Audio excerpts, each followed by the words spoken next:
has 10 rushing touchdowns and averaged 41 yards on those touchdown runs. And he leads the country in yards after contact at about 4.5 yards per carry. So he's a special player. Yeah, all this for a guy that right now isn't even close to playing at 100%, suffering with a hamstring injury right now that has been managed so far very well by that athletic training staff of the Seminoles. Georgia Tech winning the toss, deferring to the second half, so Florida State will accept the opening kick. Jalen Ramsey and Kermit Whitfield back deep for the Seminoles. Whitfield, remember, mostly known for his 100-yard kickoff return against Auburn in the national title game in 2013 when they won it all. This time through the back of the end zone and back out to the 25-yard line. First down and 10 from there.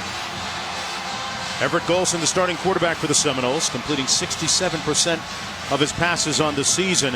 Amazingly, not the 11 touchdowns he's thrown, but the fact, folks, look at the bottom line. 0 turnovers. This from a guy that last year committed 22 while playing for Notre Dame. Jonesy, he has matured, grown up, gotten hugged up, loved up, and he seems very comfortable in a Florida State uniform. First and 10 from the 25. Cook right behind the quarterback, and he takes the handoff on first and 10 and out past the 30 for a gain of about 6 on the play. Brought down by Jamal Golden. He leads the ACC in rushing, second nationally, as my partner said just a moment ago. Last time against Georgia Tech in the ACC title game last year, he ran for 177 yards, so he doesn't mind seeing those Georgia Tech helmets on the other side. Little bootleg action, the pass complete. And tackled immediately is Freddie Stevenson. That's going to be a loss of a few yards. Sets up a third down and 8 to go. Good pressure up front. Yeah, Jonesy, good pressure, and that's the word on third down for Georgia Tech defensively. They like to bring pressure. Florida State is aware of it. They've got speedy receivers on the outside. They'll try and hit them if they get the pressure coming. Loss of 4 on the last play. Florida State is trying to shake the habit of slow starts, especially in the first half. Golson completes it. Cook made a nice shake. Took a little contact and stopped up. Boy, really close to that first down marker. He had to get to the 35. They're spotting it just short of that by a foot. Griffin making the stop along with Gray. Good defensive stop for Georgia Tech. And Jonesy, you saw a little difference there with Golson. A check down throw instead of forcing the ball down the field, letting Cook do his thing, and it almost worked out. But a good tackle, good stop by Georgia Tech defensively. Jason Beatty coming into punt to Jamal Golden back there. Beatty averaging 42.5 yards per punt on the season. Again with his own 25, a high moonshot of a spiral all the way back at the 14-yard line, and great coverage on the punt by the Seminoles.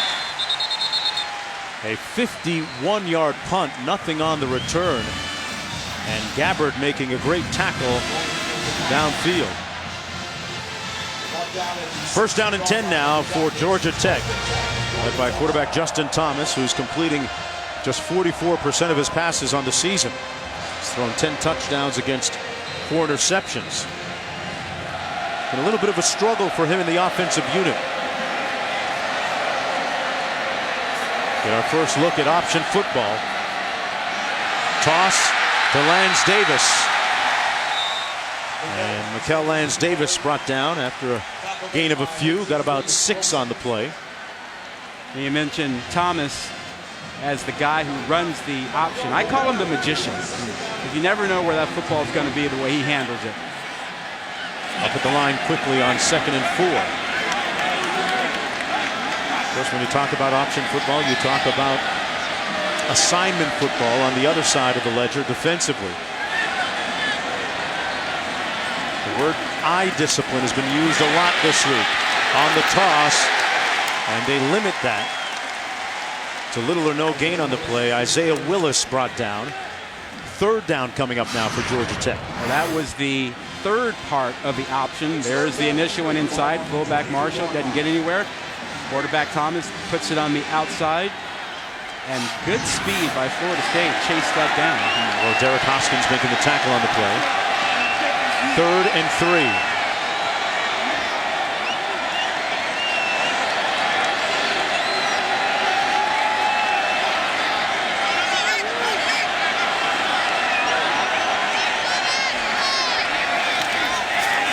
Toss are going to get the first down. That's Clinton Lynch. Over the 200-yard mark now in the season with that carry.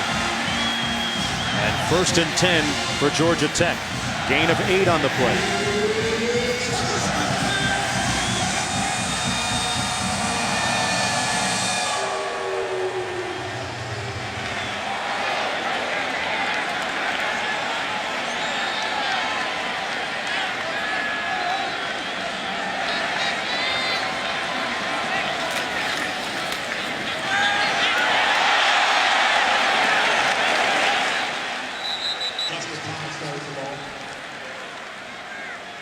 Short gain by Thomas on the play of 4.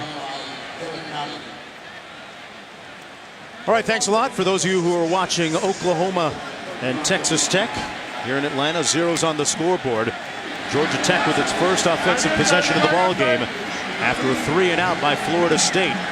Seminoles coming into this game with a record of 6-0, looking for their 29th consecutive win against a conference opponent. Georgia Tech trying to snap that 5-game losing streak, and well defended that time by Florida State, and Roderick Hoskins making the stop on Mikel Lance Davis. As we take a look at our prominent storylines coming into this ball game, Florida State at number 9 overall, 6-0, trying to shake those slow starts they've been having. But boy, you can't point the finger of fault. Dalvin Cook approaching 1,000 yards rushing on the season, 2nd overall in the country. Georgia Tech, for a host of reasons, in the midst of a malaise right now in a 5-game losing streak. At times, their coach Paul Johnson says they haven't been able to get out of their own way. On the screen, batted up and intercepted. What a play by Josh Sweat. He tipped it, he caught it, he did it all. 1st and 10 the other way for Florida State. Jonesy, his teammates call him a freak. He's a freshman. 6'5", 237 pounds. He's long and lean and athletic, leads the team and pressures on the quarterback, and this is just another athletic play. Pops it in the air with his right hand and has the presence to find it and think about getting into the end zone. Man. Florida State with a lot of great athletes on defense. Do you take a shot here into the end zone on 1st and 10? Yeah, why Quick not? strike? Why not? Let's go. Herbert Golson, 2nd series, hands it off to Dalvin Cook. That's as good as taking a shot. Cook, 1st and goal, Florida State from the 3. That's about as good a shot as any, right? Tell me about it. Cook is so explosive and quick. He gets to the edge in a hurry. So good block by the tackle, opening up a huge hole there, but he quickly gets in and out of that hole. A gain of 17 as he approaches 1,000 yards on the season. Came in needing 45. Cook in the backfield beside the Notre Dame transfer, Everett Golson. Cook again, this time everybody keying on him, and he stopped up about a yard short of the line of scrimmage. Freeman making the tackle, no gain.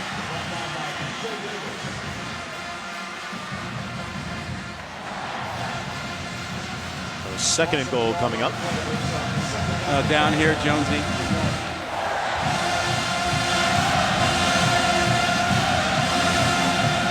For those of you just joining us, looking at 2nd goal for the Seminoles after the interception. And a Dalvin Cook run. Zeros on the scoreboard. I'm Mark Jones alongside Rod Gilmore. Quinn Kesnick down in the field.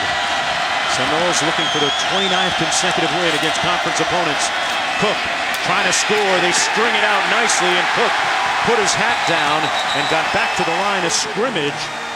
Ruchungan making the stop that time. And it's 3rd and goal. How about the Georgia Tech defense down here using their speed, bringing pressure. That's Ted Roof, the defensive coordinator, playing on those tendencies, knowing that Cook's going to get the ball down here. But now Jonesy with a third down here, you've got an athletic quarterback. Everett Golson can put pressure on a defense if you roll him out down here.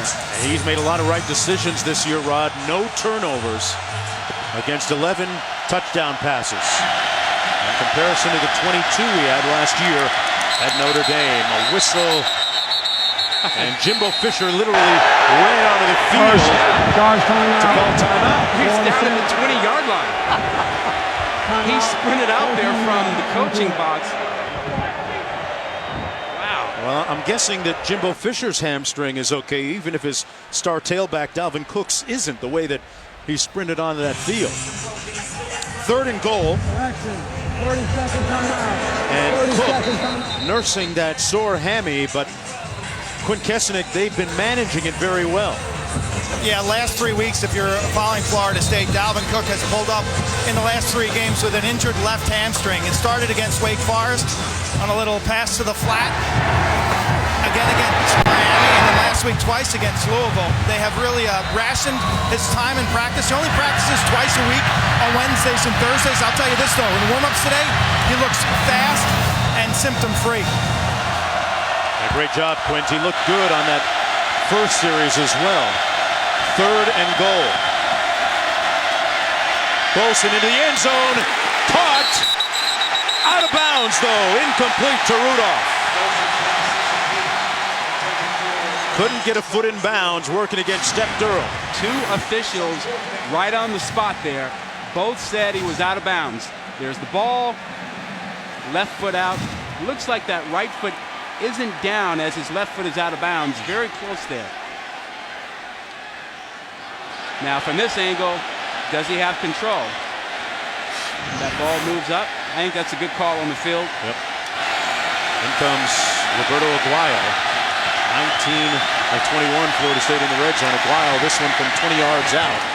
And he gets it inside that right upright. Aguayo, 9 of 11 coming into the game. That's his 10th field goal of the year. The Seminoles on the board off that turnover. More from Atlanta when we come back. Welcome back, everyone, to Atlanta and Georgia Tech on homecoming weekend. You're watching the ACC on ESPN. I'm Mark Jones alongside Rod Gilmore, Quint Kessenich down on the field. Rod, who scheduled Florida State for homecoming? And then doubled down and did a whiteout. Come on, man. I mean, don't you schedule the team that's a patsy that you know you're going to route for homecoming? You're like, give me the biggest, baddest team in the conference? Or one of the 2? Yeah, if I'm Paul Johnson, I'm checking with the schedule guy. Kick goes out of the end zone. They come back out to the 25-yard line, 1st down and 10. Time for another timeout. Come on back. Florida State looking for its 29th state conference win. Next mini 500 race was a tradition that has been a central part of homecoming events since '69. The race derived from prank frats used in which pledges were forced to transport themselves around campus on those great tricycles. At least you got to trick those tricycles out a little bit. A bit, yeah. Put some rims on them. Look at some option football here. And gaining a few yards out to the 32 this time is Isaiah Willis. Gain of 7 on the play. Option football, the shell game. Fullback with the ball? Nope. Quarterback keeping it? Nope. 3rd option. 2nd down and 3. Justin Thomas, the orchestrator of this triple option offense. 5'11" junior. Gave it, no, he didn't give it to the dive man. They gave it to Isaiah Willis. And he picks up the 1st down. Rod, eye discipline is a term we've heard a lot this week. Eye discipline, eye discipline. Well, you can't watch the ball. You got to watch who is the guy ultimately in your area. If you've got the fullback, go get the fullback. And that's what they did. Went and got the fullback. You get stuck looking at the football, you miss the right guy. 1st down and 10 after the 9-yard gain. Thomas on the pitch. Tackle at the 47 on Lynch. What's happening right now, Jonesy, is that Florida State has committed to taking away the 1st option. The B-back, the fullback inside. They are coming downhill fast tackling him, making sure he doesn't get the ball. And Thomas is saying, fine, I got 2 more options.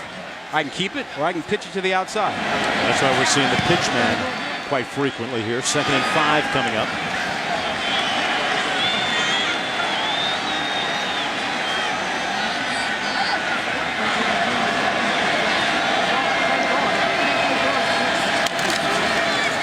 Thomas keeps it and pivots.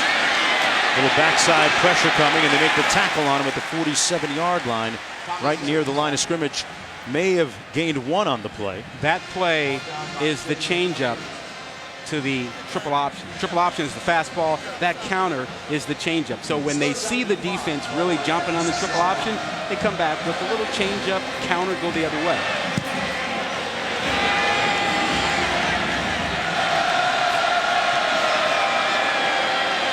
Third and 5. Marcus Marshall in the backfield had a big week last week on the pitch. Thomas finds his man for the first down. Out to the 40, it's Isaiah Willis. Well, Rod, you said it's pretty much like, you can call it 3-card Monte, you can call it a shell game. It's like, where is it? Where is the ball? Yeah. Under that one? No? There it is. Yeah, and the same thing with the option. Where's the ball? Fullback. Does he have it? Okay, I'm following the football. No, he doesn't have it. Quarterback's got it. Let's get the quarterback. No, it's the 3rd shell to the outside. And that's what's happening right now with Florida State. They're seeing this shell game. So that's why you defensive backs break out in cold sweats when you hear you're going to play an option team. A 14-yard gain by Willis. 1st and 10 from the 40. This time, Justin Thomas got whacked by DeMarcus Walker, and a loss on the play of 2 as we go downstairs to Quint. Yeah, Paul Johnson felt that Florida State would try to take 2 defensive tackles and absorb both his guards and the center, allowing their Mike linebacker, 18, Hoskins, to roam free. Hoskins on that prior play just missed the tackle. He took a bad angle. Yeah, Quinn, he's a big-time player for them. They have him covering the perimeter on each side, and Georgia Tech wants to cut him off. From the vantage point of Hoskins, here's Marshall. Marshall had a big week last week, albeit in that loss against Pitt. He ran 10 times for 159 yards, got a few there. Well, here's Marshall in the middle of your screen. You see that they bring a lineman out to try and get him. He avoids that and makes a tackle on Marshall. That's the game, the cat and mouse game, the entire evening for him, is avoiding those linemen and being in position to make tackles. 3rd and 6, Rod. They've run it all 7 times, all 7 plays on this drive. And I think they should again. They are in 2-down territory. They can run it twice down here. They're not a great passing team. Yeah, Justin Thomas has completed just 44% of his passes on the season. And irate, perturbed head coach Paul Johnson going to make the call when we come back. Interesting chess match going on between Paul Johnson, who calls the plays, and Charles Kelly, the defensive coordinator for Florida State. And recently, Johnson had his quarterback Thomas looking over at him a little bit more. Made that change, right? Well, Kelly worked for Johnson for a long time. They know each other, so Johnson knows Kelly knows his offense, and Kelly knows that he knows his offense. He knows. He knows. So you don't want to outthink yourself or something like that. Who knows? 3rd and 6. Backside heat. Thomas going to throw it and overshoots his man out of bounds, intended for Michael Summers. So it'll be 4th down coming up. See, I think that was an example of trying to outthink your old buddy. You know, yeah, they met before the ball game. They have this history. Kelly says he absolutely loves Johnson, that he meant everything to his career. But he says, I know him and I know his offense.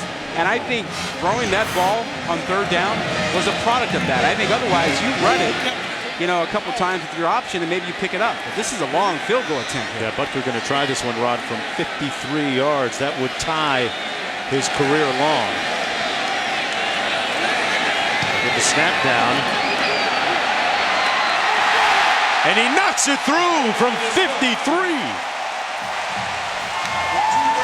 Harrison Butker, who is just 4 of 7 on the season coming in, gives this team a little bit of a boost, and that's something that they really need, Rod, when you consider the fact that Yeah, they've lost 5 straight games, but they've been having a lot of near misses, and that time the game of inches in their favor. The inches are everywhere. You got to make sure that you get some of them on your side, and they just picked up a couple to tie this game up 3-all. But you're right. The one game Georgia Tech was never in, Clemson. Other than that, they had a chance. And Paul Johnson said his team could easily be 5-2. Yeah, when you look at their losses and their opponents, he was quick to point out that at their 2-5 record, their last 6 opponents are combined 33-4. So on homecoming weekend here at Georgia Tech, they cash in with a 53-yard field goal, capping that 9-play, 39-yard drive. And this will come out to the 25-yard line. Well, Monday Night Football on ESPN, a shootout in the Arizona desert. Joe Flacco and the Ravens going up against NFC West leading Cardinals. Coverage begins with Monday Night Countdown at 6. Also streaming live on Watch ESPN. So 1st and 10 for Florida State from the 25-yard line. And boy, what a great story this year Everett Golson has been after all of his struggles last year at Notre Dame. 22 turnovers, 14 interceptions, 8 fumbles. This year has not had one. Hey, I've got a theory about that. Can't wait to hear it after this play. 1st and 10.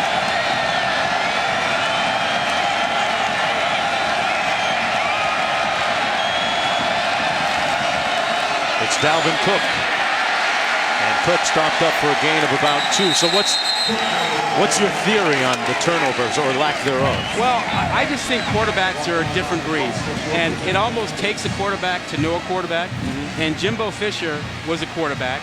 He's been an offensive coordinator his entire life and a head coach, still runs the offense. He's produced 10 draft picks at quarterback and 4 first-round picks. He knows quarterbacks. He feels quarterbacks.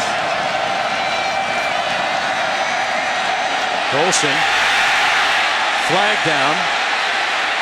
Golson completes it to Cook, who got rocked at the 23. Did he throw that left-handed? I'm not sure. He got rid of it, though. That was pretty sweet. There was some pressure up front by Gotsis and Antonio Simmons. Here's the call. There are 2 fouls on the play. Offsides, defense number 93. Holding, offense number 74. Those penalties all set. Replay the down. So we're going to do this one over. Watch this. Are you kidding me? He threw that left-handed. A spiral, too. Oh, man. He didn't have time to find the laces or anything. Oh, that is Studley. He has been making great decisions, Rod, as you intimated a moment ago.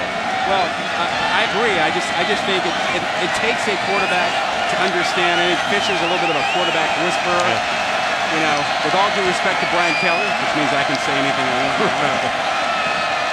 Fisher is quick to point out that it's Golson that deserves all the credit.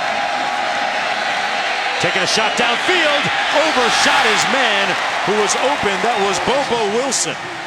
And Golson wishing he had that one back. Yeah, that's the matchup they wanted. They like single coverage against their receivers. They believe, Florida State does, that they have a huge speed advantage.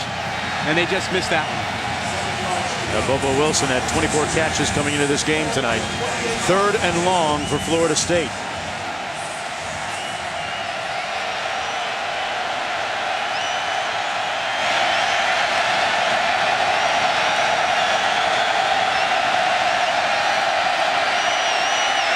Golson complete to the 41-yard line. He goes right back to Wilson, who moves the chains on the 14-yard reception.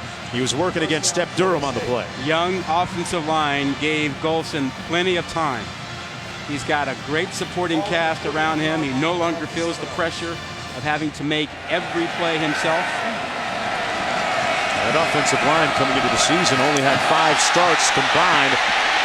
Cook picks it up off the fumble. It's not the way they drew it up, folks. It's going to be a loss back to the 34-yard line.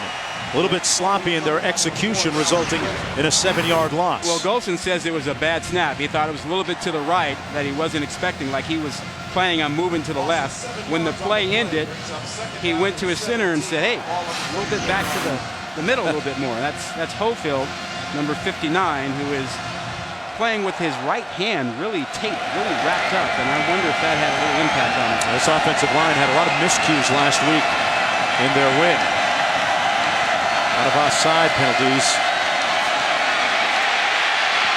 Golson a little loose with that ball and sacked back at the 32 by Adam Gotsis. He's the guy who might be their most dynamic up front. 96 right there. An incredible athlete, just 6% body fat, and folks, he's been in the gym. His third sack of the season, and a good way to punctuate the end of the first quarter for Georgia Tech.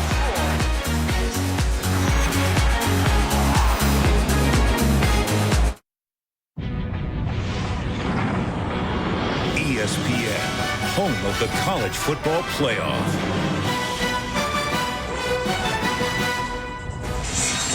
Under the lights here at Bobby Dodd Stadium in Atlanta, Georgia Tech, and we're knotted at 3. Florida State coming in 6-0. Georgia Tech 2-5, trying to snap that 5-game losing streak. Florida State, as has been the custom too often for their head coach Jimbo Fisher, a little bit underwhelming in the first quarter.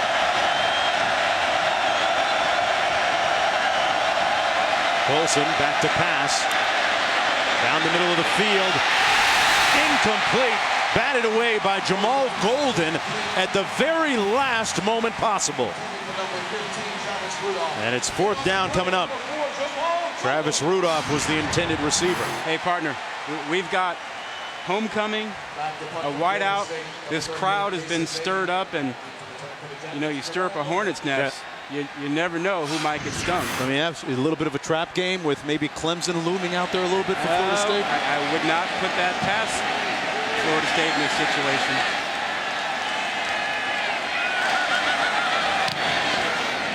Beatty with the punt. Directional kicks it down to the 16. Golden, who just broke up that last pass. Brought down at the 24-yard line. It'll be 1st down and 10. A 52-yard punt, 9 on the return. Let's take a look at tonight's impact players. Brought to you by Chick-fil-A. Well, a couple of running backs. We've talked about Cook all night, a guy who is firmly in the Heisman race, an outstanding player. Marcus Marshall, on the other hand, his second start, true freshman, had a huge game last week. 10 carries, 159 yards, and 2 touchdowns. He's in for Patrick Stove, the transfer from Stanford, who's banged up.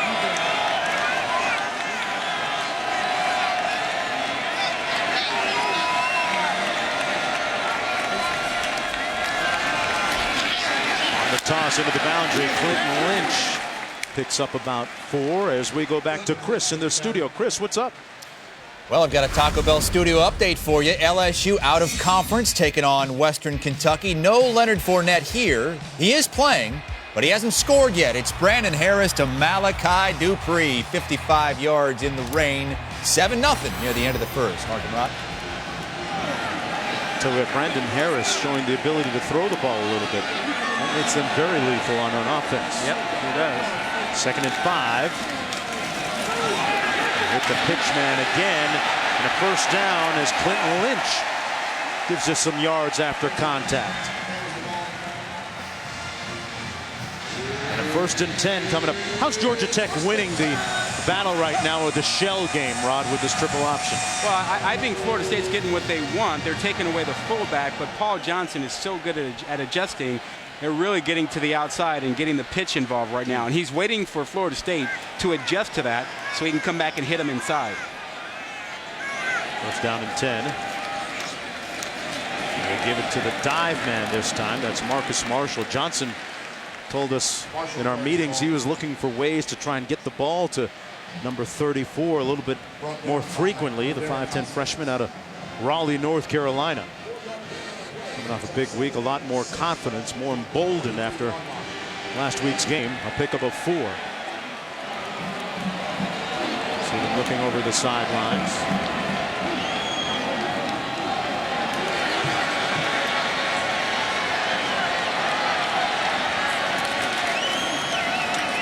To Marshall again. And this time brought down at the 44-yard line. Picked up 1 on the play. Chris Casher making the tackle. Hey, Jonesy, I want you to take a look at what Florida State is doing to try to deal with the option. That's Hoskins. He's the middle linebacker. He's about 7.5 yards deep. He's getting back there so he can read without getting caught up inside, and he can avoid the linemen.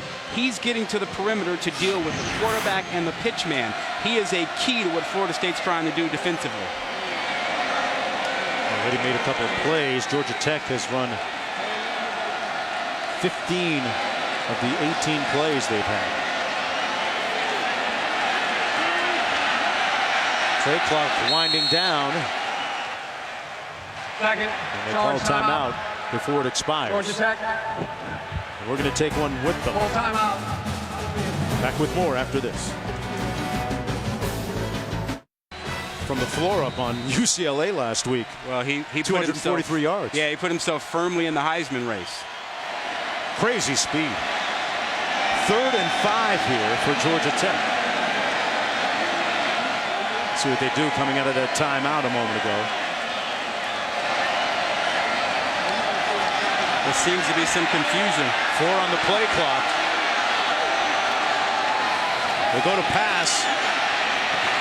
And that's picked off. That play imploded from the beginning. Brutus with the pick. High stepping it down the sideline. Touchdown, Knowles. Oh, they're going to mark it at the 2. The official put his hand up on the near side. And that never looked good for Georgia Tech right from the opening of that play. You know, Jonesy, you're right. I think coming out of that timeout, they were completely confused. Take a look. There's one player who has no idea what he's doing. He just stands still. This ball was also thrown by Thomas completely off his back foot. Had no shot at it. Brutus was right there reading it the entire way. That play never had a chance. And here's one more look as he tiptoed down the sideline. Yeah, he clearly stepped out of bounds. Yep, left foot was out at about the 2. Yeah, one of the officials on the near side of the field seemed to indicate touchdown. 1st and goal from the 2-yard line. The second turnover of the night caused by that Seminole defense. Nathan Saunders, the big tight end, is checked into the ball game. He's a huge target at 6'5". They give it to Cook, and Cook tiptoes between the tackles for a touchdown. The nimble-footed tailback puts the first touchdown on the board of the night. And that's his 11th one of the season. He's 6 feet tall, about 208 pounds, 206 pounds, and he can find his way delicately in and out of a hole. He can run by you. He can run over you.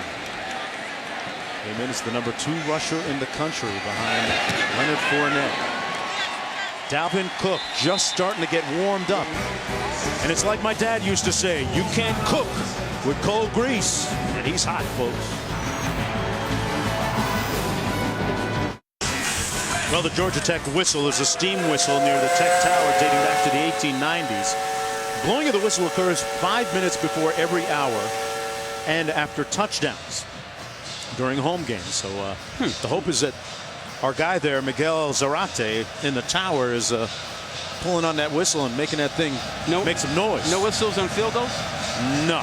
TDs only. This one out the back of the end zone as we go back to Chris in the studio. It's a Dr. Pepper Championship update over on ESPN. The only ranked-on-ranked game of the weekend, Ole Miss and A&M. And look at Chad Kelly. Ooh, not supposed to do that. Throwing late over the middle across his body, but Ole Miss is up 7-0. They control their own destiny in the SEC West, guys. Chad Kelly throwing over the middle. You know what we say about the middle. The middle is filled with darkness and fear, something like that. You know, you're gonna and full of terror. You're gonna guilt me into buying the DVDs of that series, man. Game of Thrones. Gonna have to download it after the game tonight. 1st and 10. More option. They give it to the dive man, Marcus Marshall. You get the feeling, Marshall carries the ball, Rod, that statistically, I mean, Georgia Tech has been able to move the ball pretty well on the ground, but not quite reflected on the scoreboard. 10 points off turnovers, 2 picks, and you mentioned at the top 44% passing percentage for Georgia Tech, and those third down situations have not been good. They've got to stay out of the long passing situations. 2nd and 7. You saw head coach Paul Johnson there. He was telling us earlier that at times we've been our own worst enemy. They've had a host of injuries that haven't helped either. Thomas, though, putting the hurt on Florida State and running for the first down. You know, Jonesy, you can't make tackles when you're on the ground. And Georgia Tech, like any option team, they do a lot of cut blocking. They dive at your knees and they get you on the ground. And it happened on that last play. Florida State, they've got to use their hands and avoid being cut blocked. 1st and 10. Thomas looking over at Johnson on the sidelines.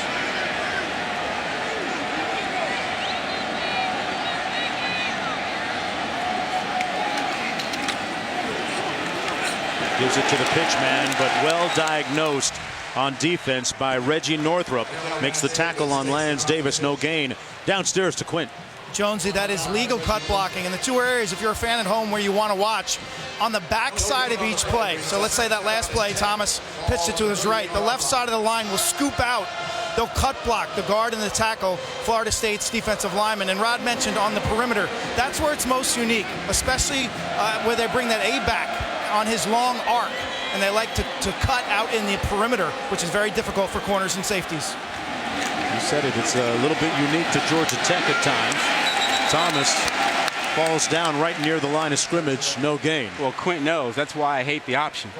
I mean, some of my worst days in college. How bad was it? Oh, really? God, how bad was it? Hated it. And just watch this. There is a dive, cut block. You get one guy down. You got others on the other side trying Perfectly to get legal, down. though, right? Perfectly legal. Just a pain to deal with. You're worried about your knees. You're worried about injuries. All that kind of stuff. It makes you take your eyes away from what you're supposed to do, and you're looking down at the guy to try to keep him off your knees. I still see Oklahoma and Thomas Lott and Billy Sims and David Overstreet. As if you didn't have those guys to worry about, too, right? Army did it to us, too, man. On 3rd and 10, they're going to try and throw it here. Thomas slinging.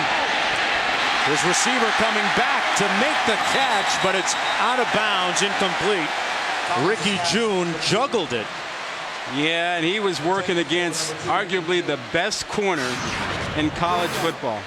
Jalen Ramsey all over that, and you see the juggle, no possession until he's out of bounds. That's a good call, and that's good competition by Ramsey.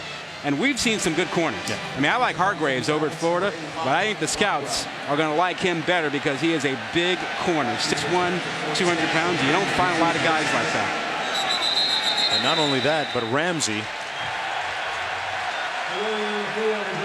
Got a whistle down to the field. Ramsey right there talked about his athletic gifts. Also a 27-foot long jumper. What? So, yeah. I don't want my track and field friends to get mad at me by saying he's a world-class long jumper, but 27 feet, that qualifies. Huh. You know, Doc Patton got on me last week when I said a guy had world-class speed. This is world-class long jumping and world-class DBing as well. Yeah, I was going to say, I don't know about that long jump stuff, but I know a corner who can close, and he can close, and he knows how to finish. He gets his hand in there to make a play. He's got those long arms. When you find a corner who's 6'1", that fast, that explosive, you can line him up against the big old wide receivers they have up in that other league. Yeah, and Ramsey a little bit more of a leader now with Hunter and Marshall both out with injuries. Trey Marshall up for the rest of the year with a torn biceps. Here's the call.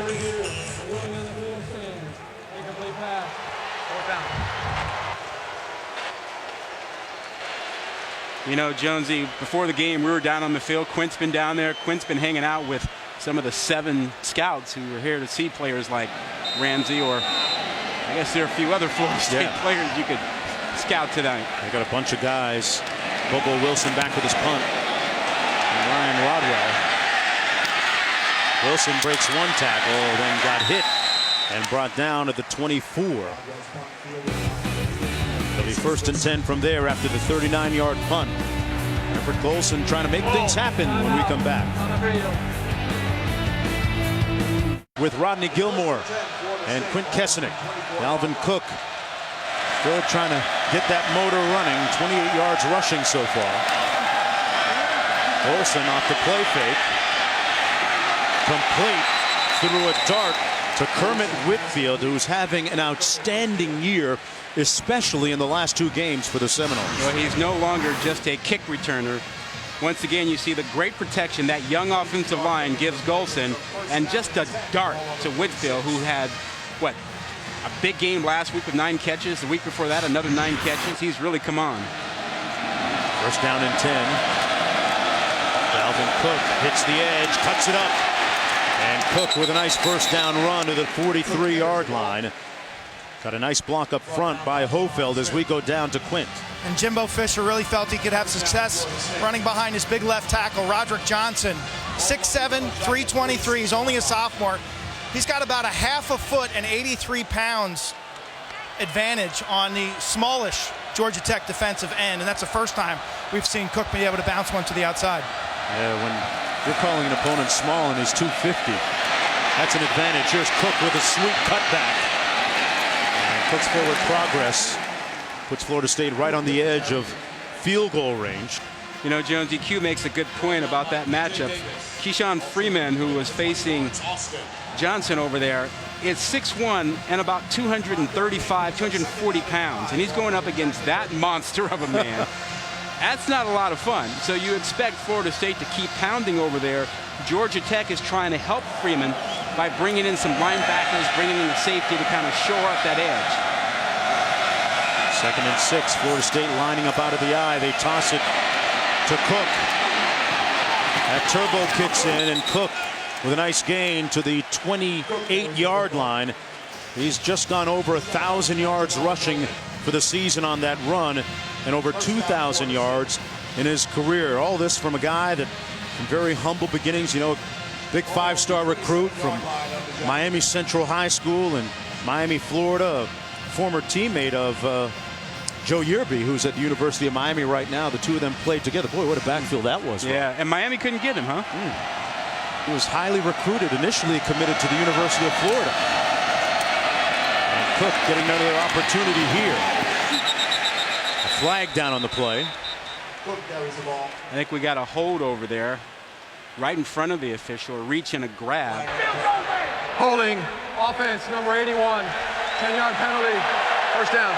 That's against Ryan Izzo, the tight end. Yeah, he had the misfortune of being right in front of the official and right in front of Cook. No way that was going to be missed. He just reached out to touch someone. Got that flag thrown. Jimbo Fisher's team trying to rid itself of some of the inconsistencies they've had of late. And interesting, he was telling us that his quarterback Golson now has probably about 30% more offense to work with than he did at the start of the season. So his playbook expanding.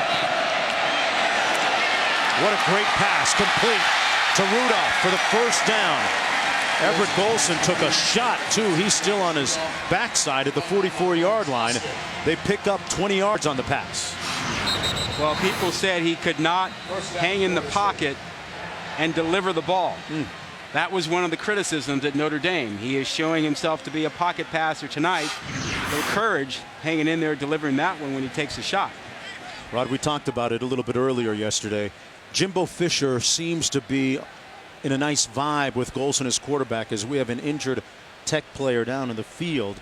It's number 8, Step Durham. So as the athletic trainers tend to him, you know, you think about how Fisher had his quarterback Golson come in late because he didn't get in until June. But boy, the work that he's done with him in that short period of time really paying dividends here. Yeah, as you take a look here, he's up on his feet now. I think he just kind of tweaked something. No contact. It's like he's grabbing the left hip or so with Wilson by him. But yeah, back to your point, I think you're absolutely right. He came in June. And again, with all due respect to Brian Kelly was a linebacker, a defensive coordinator, and quarterbacks are different. And I just think that Fisher gets quarterbacks. He's had so much experience with them. 4 first-round picks, 10 draft picks overall. He knows when to push a quarterback, how to gain their trust, how to gain their confidence. and all that. There you see what he's done. That's a pretty good resume for saying, I know how to deal with quarterbacks. He says that he thinks Golson will have a chance to play on Sundays. And so will this guy, Dalvin Cook. Cook stopped up at the 11-yard line, gain of 3. More on Golson, down to Quint. Yeah, you can see the connection between the quarterback and the head coach, Jimbo Fisher, the body language, and now they're speaking the same language. As you guys said, he showed up in June. What I'm seeing tonight is better intermediate throws where he's really been able to step in and drive those throws, and he's starting to understand the body language of his receivers, where they want it, what the timing's going to be. Dramatic improvement over the first 6 games. Not to mention a lot of buy-in from Golson. Maybe that wasn't there when he was at Notre Dame. On 2nd and 7. He's got number 4 back there, but Cook stopped up for a gain of 1 yard by Jamal Golden, the starting strong safety who makes the tackle on the play. You know, when your star player is really humble like Dalvin Cook, it really helps the team, and his humble beginnings go back to the days when he would come home from school and as a youth, 9, 10 years old, run down 95th Street and 27th Avenue to the car wash where his dad used to work and put in a shift of work with his father. I kind of wish he were putting in a shift of work right now on 3rd down in the red zone here, but he's on the sideline. Yeah, I'd call a timeout because I like Cook to be on the field. That hamstring, which Quint reported on, using that special system to keep track of the load, is holding up so far. Back after this. 10-3 ball game, a little over 4.5 to go, and moments before that timeout was called, this was the scene. Like you said, Jimbo wanted his guy out there, right? 3rd down and 6 in the red zone. I don't want Cook coming off the field, and neither did Jimbo. He's like, hey, you stay out there. We need you out there on the field. That wasn't working. They went to the timeout. 4:28 to go.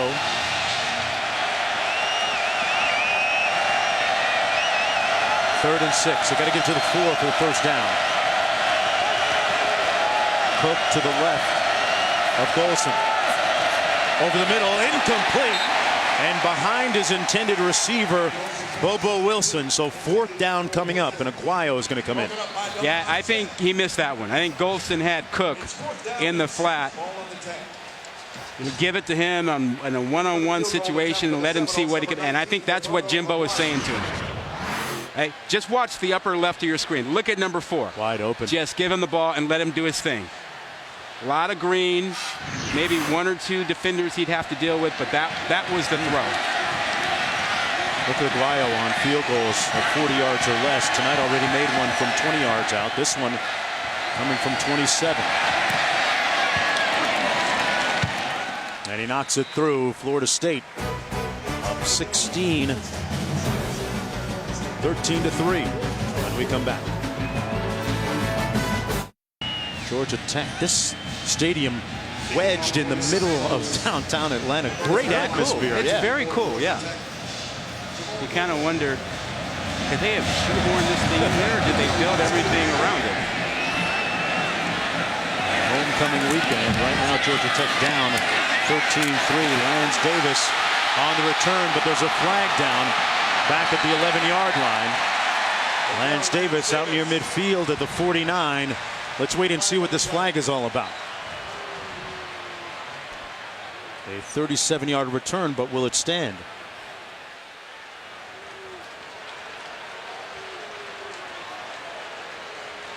Our official's microphone obviously not working, but the indication that is coming back.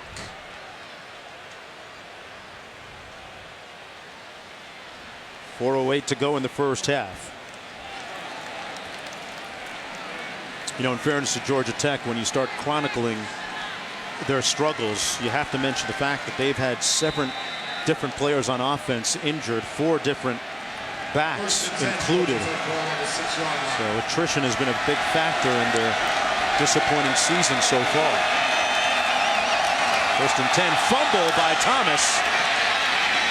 Hits the pitch man, maybe a bad decision. Florida had that well-read Derwin James accounting for the loss back at the 3-yard line. Brings down Willis. That was perfectly read by the Florida State defense and helped by the fact that that ball was on the ground. Look at that hit. I mean, James, the freshman recruit, a big-time recruit, was all over that. He's a second-rated free safety when he came out of high school, joined the team in the spring, and has solidified himself as a starter with some of the injuries that they've had in the secondary. One of those good-looking guys back there, Rod. 6'3", 212 pounds. On 2nd and 12, Thomas eluding harm and making the throw down to the 35 to Ricky June. Jones, I think that's his second completed pass, which means he now has as many completions as picks for the night. But the presence here by Thomas to recognize he didn't have a whole lot of time to get that thing out of there, but he did. Just inches away from giving up that safety, a 32-yard pickup on a catch by June. 1st and 10, they give it to Marshall. He comes down to the 40-yard line, a gain of 4 on the play. Georgia Tech and Florida State each with a timeout remaining. Georgia Tech at least hoping to get into field goal range here.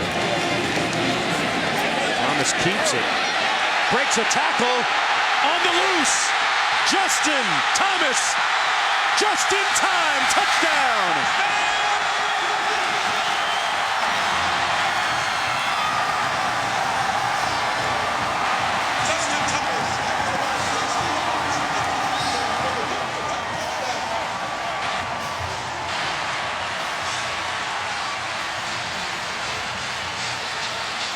A 60-yard burst into the end zone.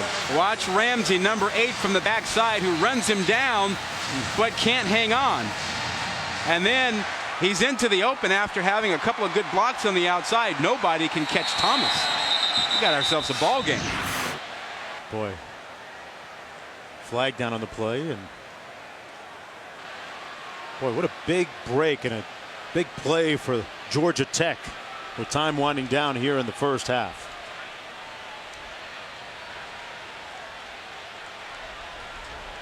The official's microphone still malfunctioning. Yeah. Illegal substitution by Florida State. That was the signal for the infraction. Said we was coming back. That's what I'm talking about, boy. And I believe that's just the second rushing touchdown that Florida State has surrendered all year long, Rod. And Correct. The first one for over 30 yards allowed for them this season. So a night of firsts. 2:22 to go. Justin Thomas making things interesting. You're watching the ACC on ESPN on homecoming weekend here in Atlanta, Georgia Tech. Georgia Tech coming in at 2-5 overall, 0-4 in conference play. You know, after the loss against North Carolina, Justin Thomas right there, his coach gassing him up on the sidelines. Thomas was in the dumps after that North Carolina loss when he fumbled at a critical time, but he has since bounced back. Meanwhile, Jalen Ramsey on double duty here, wears number 8 when he's their starting cornerback, and then on kickoff return jersey, jumps into the phone booth. Well, not quite a phone booth, Rod, but you know. No. Remember, he missed that tackle, and now he's back out on the field, almost with a chance to return. As we go back to the studio. Chris Hassel coming up on the Outback halftime report. We'll tell you about a potentially huge loss for Baylor. They won the game, but may have lost a very important player. Plus, Michigan State having more trouble this week, this time with Indiana, and it's at home. Plus, Robert Smith and Butch Davis will join me for No Huddle highlights coming up Outback at the half. All right, 1st and 10 for the Seminoles from their own 25-yard line. It's 1st and 10, Florida State, ball on the 25. 2:22 to go in the first half. Seminoles accustomed to playing in close games, especially early. They haven't really blown any of their conference opponents out yet. Out to the 27-yard line. Rod, what do you make of Florida State in terms of the college football playoff in one of those top 4 slots? Is November 3rd the state of the first college football playoff rankings coming out? Well, I think they're staring at a showdown with Clemson, assuming they get by Georgia Tech tonight. And I think the winner of the ACC, if they're undefeated, will be in the playoff. I think if you're a one-loss team out of the ACC, it gets shaky. You're probably going to be left out. 2nd and 9. Olsen with a completion. This is Whitfield. Whitfield with that big speed picks up a few more. You know, and when we talk about the playoff, we're making assumptions way down the road. I mean, we're thinking maybe the Big 12 has an undefeated team. Right. But if the Big 12 has a one-loss champ, the Big 12 is on the bubble. I think the Why is that? SEC, Yeah. well, because of the weak schedules. Right. If you don't play a tough schedule, the committee is going to give you that side look like, hey, why should we put you in the 14 playoff? After the 9-yard gain, 1st down and 10. Golson finally decides to take off and pushed out of bounds at the 37. Golson came into the game tonight with 188 consecutive pass attempts without an interception. That streak still alive. He picks up 2 on that run with 1:31 to go in the half. Georgia Tech has really done a good job defensively of limiting the big plays by the Florida State offense. Florida State's receivers have not been able to get behind defensive backs. They expected to be able to do that with their speed. It's still a young Florida State team, but sometimes when you're young, you're really talented, like that guy, Dalvin Cook, with a 1st down into Georgia Tech territory, just shy of the 44. Dalvin Cook had a chance to speak recently with former Miami Central grad and current Atlanta Falcon Devontae Freeman, former high school teammates at Miami Central. A pass caught at the 32. Boy, Travis Rudolph took that off his shoe tops of his Nikes. Well, Golson was under pressure and just had to get rid of it. And Rudolph made a circus catch. I mean, tremendous catch to pull that one up. Got to take another look at this, Rod. Behind him and low. Could have been an infielder. 14-yard gain. Quickly down to the 31. Pass complete and a nice open field tackle on Kermit Whitfield at the 27-yard line, limiting that gain to 4. Good tackle by Lawrence Austin. Clock management right now. You've got a timeout. You're in field goal range. Clock management is critical. Olsen completes the pass to the 21 to Irmo Lane. Just shy of that 1st down. It looks like he's close to it. Oh, yeah, they're going to give it to him. They're going to give it to him, yeah. Now the the clock is going to start once they mark this. I think you want to take a shot here because you don't want to just spike it now. You could, but you got 1 timeout left. You got a chance for a couple of plays. They're going to throw it. Golson burning time on the clock, and there's that left-handed pass. This time incomplete. Irmo Lane, the closest one. That's not good clock management. Remember, they had a timeout. They had enough time to get a couple of plays in. Now, we've seen the left-handed throw earlier. He gets this out of bounds. But you're in a tough spot. You just lost 12 or 13 seconds. I don't think you can run another play. I think you got to kick it here. And in comes Aguayo downstairs to Quint first. Jimbo Fisher calling timeout there to get his field goal team organized. And Aguayo, if you follow college football, you know how accurate this young man is. Watching him in warmups, the distance here is of no concern. He was good in warmups from 52. The coach has seen him hit from more than 60 in practice in the spring game. I did see him, however, push 2 to the right from 50 in warmups. Let's see if he can straighten that out. No wind, ideal conditions tonight for a guy who may be America's best kicker. Yeah, good point. And Aguayo going to attempt this one from about 38.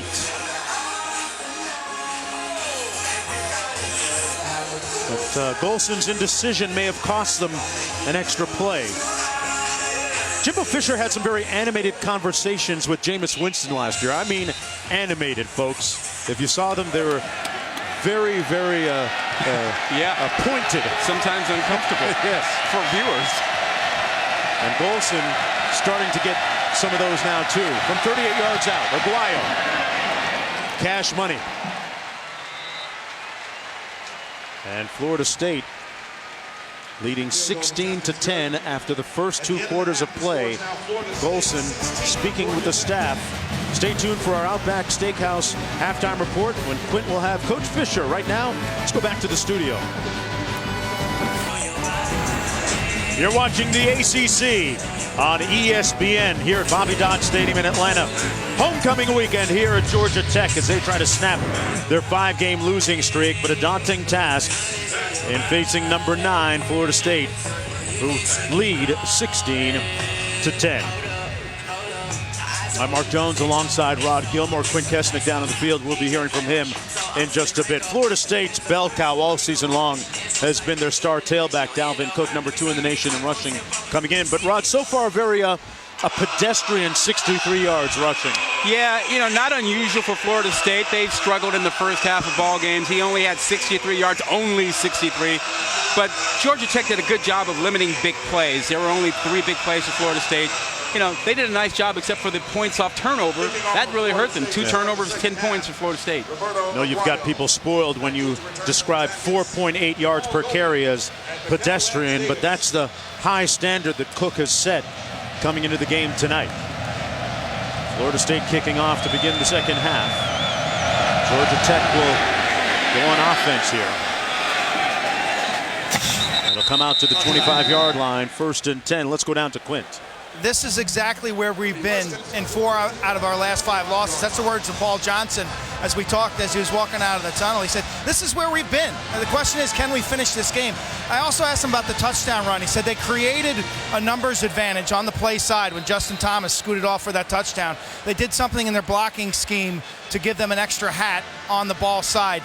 Johnson, a masterful guy at making critical adjustments at halftime. He always has a reaction to start the third quarter as to what the defense was doing prior. That's something that Charles Kelly, the defensive coordinator for Florida State, is well aware of. Marcus Marshall picks up about 7 on first down. Remember, Charles Kelly worked for Paul Johnson for several years here at Georgia Tech. There he is on the sidelines. Yeah, and he knows that Johnson makes the second half adjustments. And remember, in the first half, it was the pitch. It was the third option on the triple option that hurt Florida State at times, not the inside run by the B-back, the fullback. 2nd and 3. Marshall had 150 yards last week. They gave it to him. First man through. Nothing doing. Maybe got a yard. It'll set up a 3rd down and 2. And Florida State has had a long time to study. They got here on Thursday, Rod. A little interesting wrinkle, right? I'm not certain that it isn't a real advantage that helps Florida State. They have this streak of 28 conference wins. They arrive on a Thursday. That's an extra day to be in the opponent's town and get acclimated and get rested, get a good night of sleep on Thursday night. I think that probably helps them. Georgia Tech, meanwhile, 2 of 6 on 3rd downs. And this will be a conversion. Nice spirited run by Isaiah Willis to pick up the first down, a gain of a bunch there. Jalen Ramsey finally making the tackle to stop the gain to 5. No option there. That's just an old-fashioned toss play to the outside to pick up the first down. Now it's worth seeing whether they go back to the triple option or do they start mixing in that counter, that trap play that they used occasionally as a changeup. Thomas looking over at Johnson on the sideline.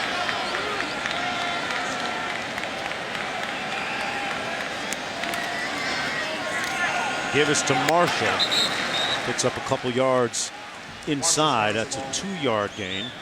Lawrence Stample making the stop on the play. So going back to Florida State getting here a day early, overall it's a bit of a different approach in the big picture of college football, right? Most schools travel on Friday, arrive on Friday. It's just not in their budget, but Jimbo really believes you get in early, it helps you get acclimated. They take care of their academic advising on Friday, have kids study, but they've got 2 nights to get settled here, and he thinks it really works for them. And we were going through our interviews on Friday with them. We saw a bunch of players in study hall in front of their laptops. And Justin Thomas stopped up about 4 yards short of the first down by Jacob Pugh. Picked up 6. Remember, Florida State looking for its 29th consecutive conference win. Second longest streak in ACC history. When you have an athletic program that has been as successful as Florida State, you've got a big budget, you can You can choose to spend that money for the extra night, the hotel, the food, and the like. Yeah, they've got some bells and whistles in their program. 3rd and 4. Marshall in the backfield.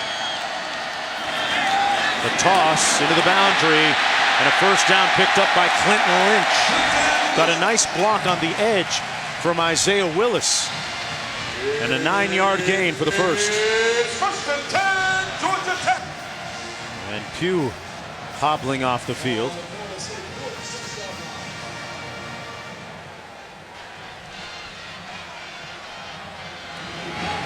From the 46.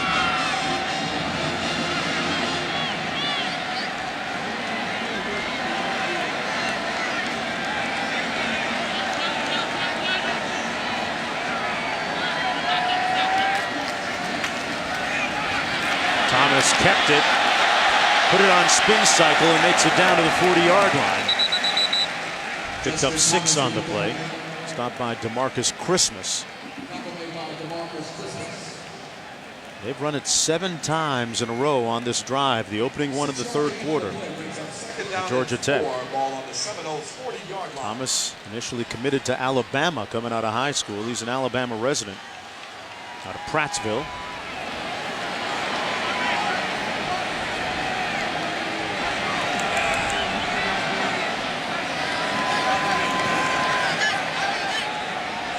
Play clock down to 5. Looked like they had a bust in the backfield. And this is what happens when you have a bust against Florida State. No mercy shown. And a flag down at the 43-yard line may have been a face mask. Roderick Hoskins had a hold of that face mask.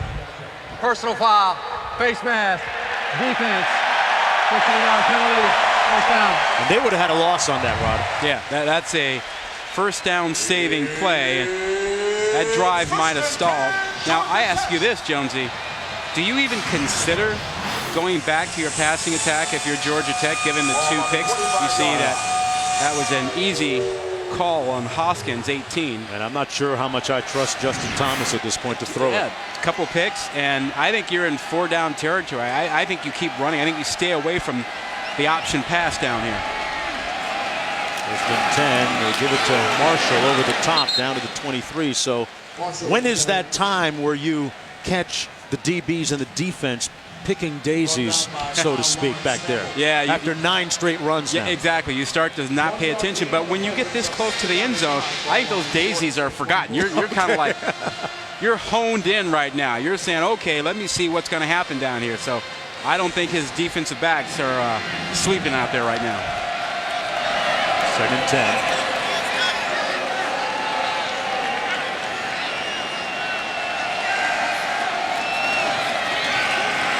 Marshall stopped up. They give it to the dive man, DeMarcus Christmas. Well read. Whatever games they're playing on the interior are working. You know, right? That's a good point. Florida State has changed their front there so that the initial read that Thomas is looking for is not the right read. Instead of it being the defensive end that he's trying to read to see if he's going to take the fullback or not, they've switched. They've got the linebacker stepping in and that end playing out. And so I think that's why he's giving it to the wrong guy there. Right now it looks like that Florida State defense is playing chess and Paul Johnson playing checkers. 3rd and 8. 10th play of the drive coming up. And with the play clock winding down, Georgia Tech calls timeout. Full timeout. Every play's been a run so far on this drive. 3rd and long coming up next. Seen tricycle races, so what's this? Rod, tell us about the reads now on the interior. Well, we talked about it before, Jonesy. Here is the dive read for Thomas. He's looking there to decide whether to give or keep. So he looks there, freeze. So he says that's an out motion, but he's not paying attention. He doesn't realize that the defensive line has slanted to take the dive. So he makes the bad read there. Now the question is, how does Georgia Tech adjust here? I don't think they'll throw the football. They haven't had enough success. So that's a specific change by Charles Kelly, the defensive Absolutely. coordinator. They're going to pass. Thomas incomplete. Intended for Ricky June. Broken up and almost intercepted by Derwin James. 4th and 8 in the field goal unit coming in for Georgia Tech. I'm surprised that they threw it on 3rd down. I just didn't think they were having enough success. They've had a tough couple of picks. I thought they'd try and go back to their counter or their triple option. But now a field goal, if they make this, Butker could bring them within 3.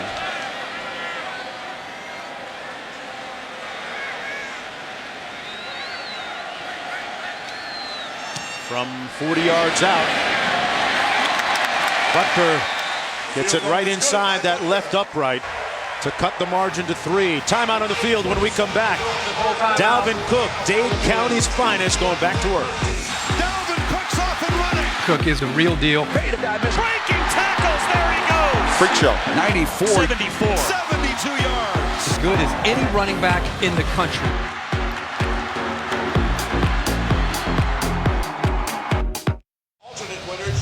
Welcome back, everyone, to Georgia Tech homecoming weekend. Yellow Jackets trying to snap a 5-game losing streak.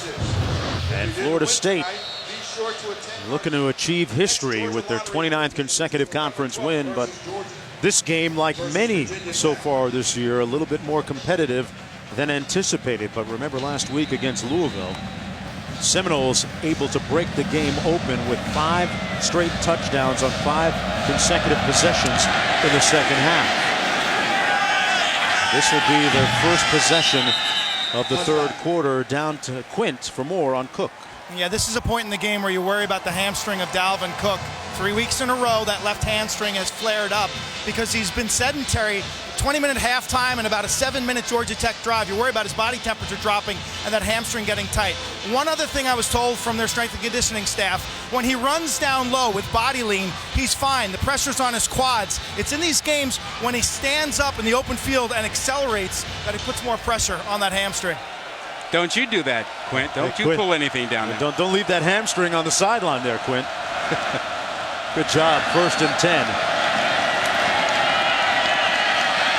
Olsen surveying the field, and Cook, a good receiver out of the backfield, makes the reception. And no doubt that his grandma, who helped raise him, Miss Betty, watching down there in Miami and sweating out the fact that that hamstring is trying to hold up. Well, sweat is exactly what they want him to get now. They want to get him lathered up and get him loose and get him some touches early in this 3rd quarter, because Q's right. You know, it's been a long time, and you just can't give him 1 touch here and then wait another 8-9 minutes. You got to get him going. 2nd and 7. Whitfield in motion. Olsen throws a dart complete to Bobo Wilson, and Wilson goes to that 1st down. He's going to pick it up. And a nice looking throw. Wilson getting open. Well, I'll ask you and Quint both. We've seen Fournette and Booker the last couple of weeks. Cook tonight. How do you rate them? Tell you what, there's still a long way to go in this game. I'm going to reserve judgment. Okay. Because all 3 of those guys hit home runs late in the games that we saw. Booker broke loose late last week in Utah when we saw him, and Fournette did the same at LSU. Pass complete to Whitfield and hit immediately. That's going to be a loss of 1. Did I totally bail out and stay on the fence? Yeah, that's okay, but I will too. I still think that there is a significant lead for Fournette, and he's a different kind of runner than Cook. Cook is a guy who can get something for you laterally. He probably catches more balls out of the backfield, but when you're talking pure, straight-ahead power and speed, that's Fournette. This guy is close with that, but he's got that lateral movement that is quite unique. 2nd and 11. Golson has made 8 of his last 11. Make that 9 of 12, complete out to the 40-yard line. Ryan Izzo making the catch. And, you know, back to Cook. His former linebackers coach at, well, the school where he played at Miami Central, the linebacker coach, one Luke Campbell, told me that he's got a younger brother, a freshman at Miami Central, who's going to be better than Dalvin Cook. Oh, they're lining up now. Oh, the recruiters are lining up now. And the fans are standing up on this 3rd down. Blitz coming. Golson threads the needle, and it's incomplete. At the 48-yard line, tried to find Rudolph. Going on the field. And there was some pressure coming from Georgia Tech that time. So Ted Roof, the defensive coordinator, dialed up a little bit heat, Rod. There you see Jimbo right at him. Now, Jimbo believes when you have a good relationship, you have trust with your quarterback, you can coach him hard. Yeah, you saw a little pat on the backside there, too. Yeah. And you saw him grab him by the shoulder pad. Because they trust each other. He knows he can be tough on him. Well, Jameis Winston knows how that feels. Punt down to the 13-yard line to Jamal Golden. Winston was on the sidelines charting plays for Golston and Jimbo last week. Back after this. Look at the Nissan Heisman House, a pregame fan experience that celebrates college football's most prestigious award. It's on site here at Georgia Tech today, and here's a look at our Heisman hopefuls. Rod, what do you make of Dalvin's performance tonight and how he stacks up against the rest? I think he's still in the hunt there, and he's playing well. Game's not over, and McCaffrey's played his way into this thing. And a big night against UCLA as the give is to Marcus Marshall. How do you feel about the fact that Georgia Tech, down 3 here, has controlled the ball most of the night? Yeah, the time of possession, 22:07 for Georgia Tech and 17:10 for Florida State. Paul Johnson's team has had a lot of near misses. One more symbolic than last week, losing to Pitt on a long 56-yard field goal. Here's Campbell. Marshall in the open field. Marcus Marshall gashes them out to the 40-yard line, a 23-yard pickup. This is a trap. This is an adjustment. Just watch as you see inside here a good trap block by number 78. Braun, the left guard in there. That trap influenced Georgia, Florida State to send their men across the line of scrimmage. Trapped them and got a big run out of it. 1st and 10 out to near the 40.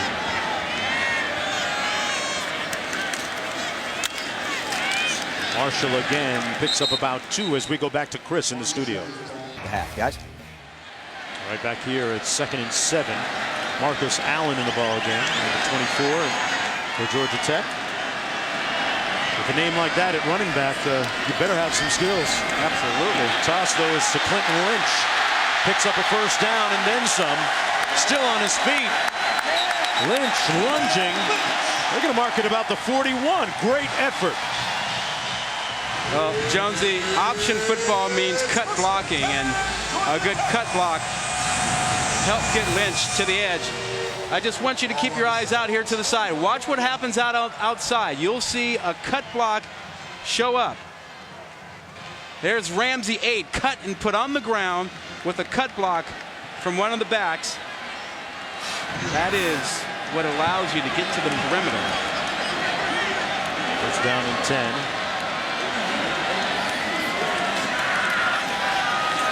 Get the first man through, Marcus Allen. Let's get back to the cut block. Why a cut block as opposed to a more conventional block where you stay with your man and drive them? You know, guys can't tackle if they're on the ground.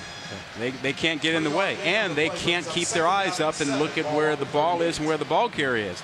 They got to look at what you're doing to cut them, and if you don't pay attention to that, you will be ripped to shreds. Got them thinking a little bit more. Yep. 2nd down and 7.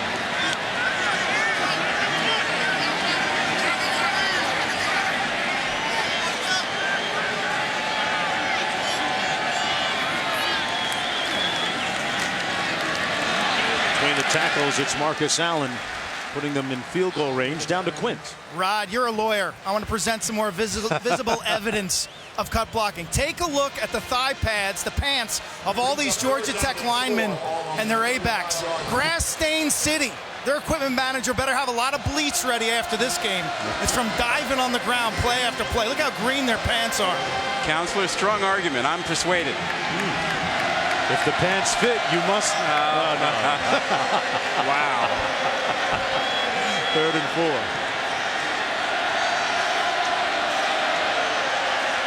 Last time they had a 3rd down, they threw it. 2 on the play clock. Oh, man. Here comes the timeout. They got a call one. That's going to hurt them. That is going to hurt them. That is the 2nd time they've blown a timeout because they couldn't get a playoff. Georgia Tech looking at a 3rd down and 4 and a chance to take their first lead of the ball game against number 9 Florida State.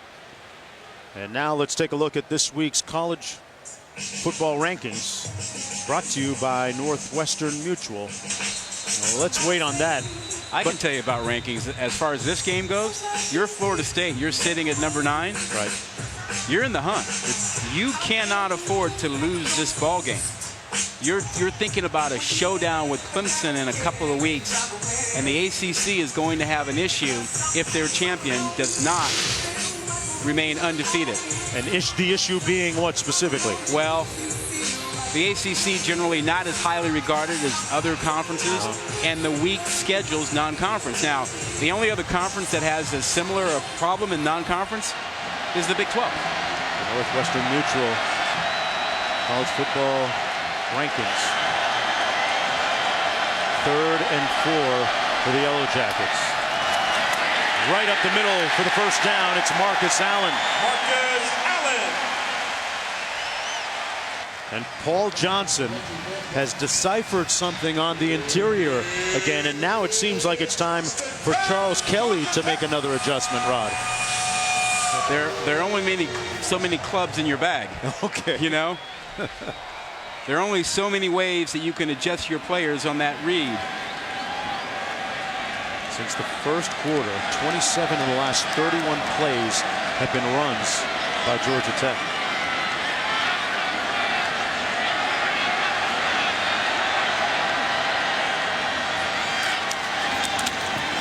Allen got it again. This time they were sitting on it and waiting for him.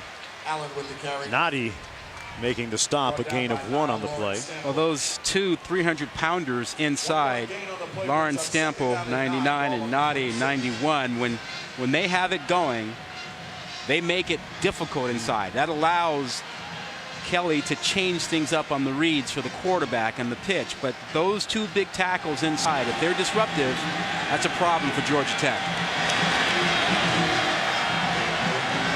2nd down and 9. The Yellow Jackets driving. Time winding down in the 3rd. Little reverse pivot by Thomas and nowhere to go. A loss of 2 on the play. The 3rd and long coming up now. That's going to be the end of the 3rd quarter of play, with Paul Johnson's team looking to snap its 5-game losing streak, and Florida State looking for its 29th consecutive win against a conference opponent. One of those streaks going to end.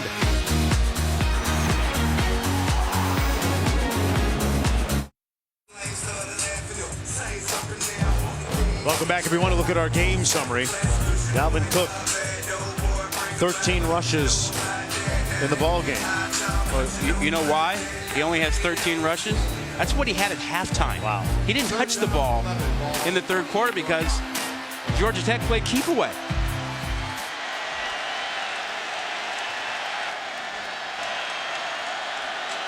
Yellow Jackets have been running the ball down Florida State's throat. Thomas can't take a sack, and that's going to put them out of field goal range. Or the very worst, on the long fringes of it, Josh Sweat with the sack. Jonesy, I don't get it. I really don't get it. Their passing attack has been non-existent tonight. I thought all along they'd be better off on 3rd down, taking their shot, running their option, and if you got close enough, you know, go for it on 4th down or kick a field goal. But this passing attack tonight, not good. Boy, Paul Johnson all over, all up in his quarterback's grill. As many completions as they have picks tonight. Sweat with the sack there. He also had the interception earlier tonight. And the play clock ran down. I'm sorry, but that's knowing your team and how it's playing. And you know you're on the edge of the field goal range, a chance to tie it. You can't take a drop back pass. You're an option team. You're struggling to throw the football. You can't do that now. Was he thinking there was an element of surprise there? Yeah, and he's mad at his quarterback, but if I were the coach, I'd be mad at myself. Don't put him in that position. Well, they move it back a few yards, and here's the punt, an end-over-end one that comes down at the 10-yard line. Rodwell Gets it to Wilson. And, a late flag. A flag on the field at the 17-yard line near side of the field. There was some action right at or after the whistle. Boy, Georgia Tech really had a great opportunity there. Was moving the ball, and then a couple of negative plays took them out of field goal range. Stunted that promising drive, and now this. Personal foul against Georgia Tech. Number 8, 15 yards.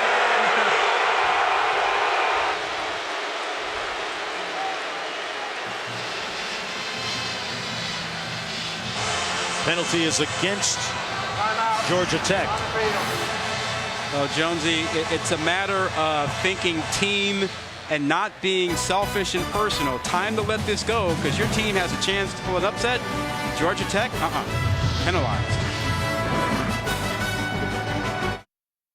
Look out for the Taco Bell student section and passionate fans like these at games all season long. Go to ESPN.com/Taco Bell and learn how you can get to the college football playoff.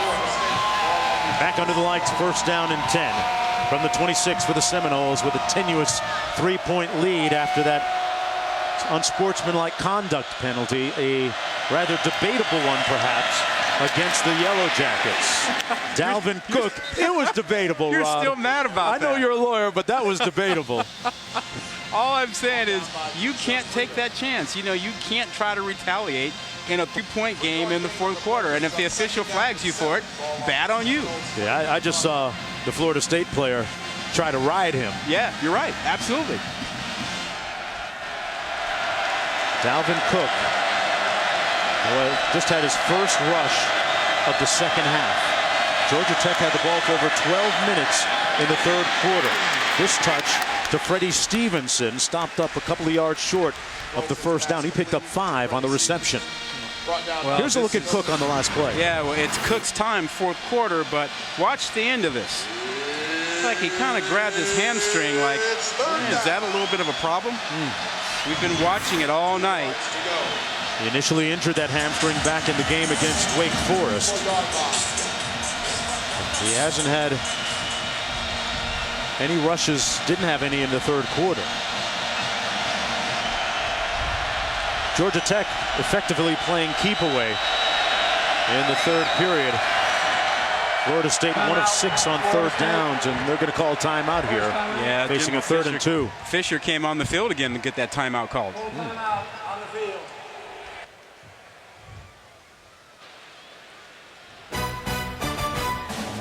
Back after this.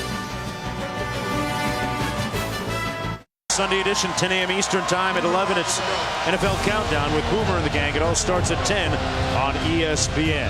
Jonesy, third and 2. This is a run formation. I formation is heavy run for Florida State. And if you're Jimbo Fisher, you got to trust number 4, Dalvin Cook. Little play action. Golson open. Great call. First down, Seminoles to Ryan Izzo. What a nice fourth quarter adjustment for Jimbo Fisher. That I formation in the past has been 100% run. They changed that tendency in the fourth quarter tonight and come up with a big tight end pass reception by Izzo. And all coaches try to save something for the fourth quarter, both on offense and defense.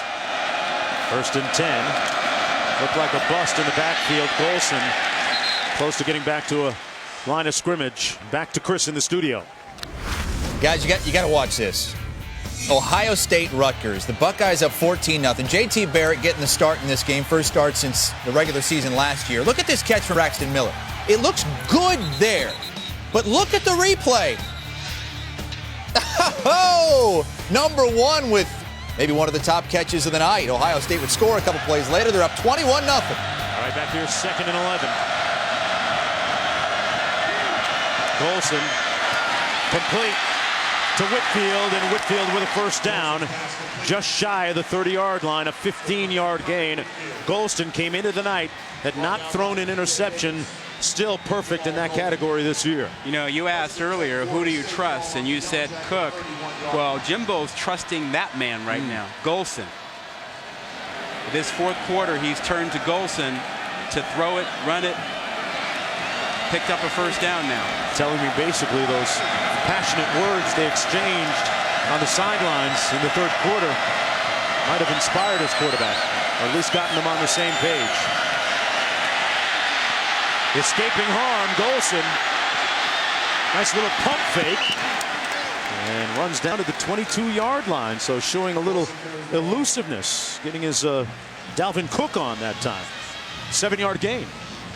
Look at the difference. You spoke about the exchange they had earlier, and now you see eye to eye. You see that there is some trust between them. Golson seems perfectly fine with everything that's gone on with he and Jimbo. The pats on the back, sometimes the, grab the shoulder pad. Hey, listen to me. Jimbo Fisher knows how to handle quarterbacks. You chronicled it a moment ago. He's hit 7 of his last 8, and Cook down to the 22. There's a flag down on the near side of the field, though. Tackle made by Brant Mitchell. With 10:20 to go, Florida State with a slim 3-point advantage. We have Damon Smith injured on the play. Offsides, defense, number 93. 5-yard penalty. First down. Well, that's going to go against Simmons. Yes, Smith has been banged up a little bit. He was banged up coming into the game. He was going to try and play. You see he got a shot, it looked from behind. Yeah, a little whiplash.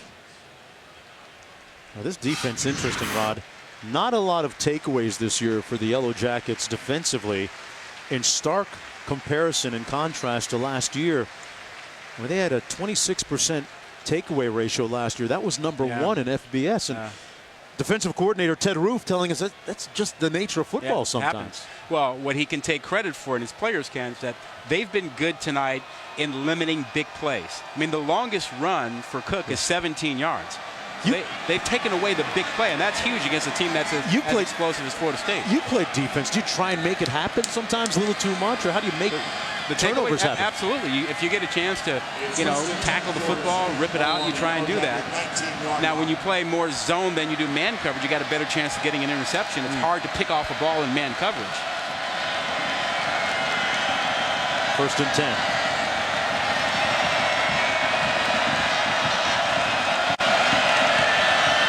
Wilson out of the shotgun. Given time.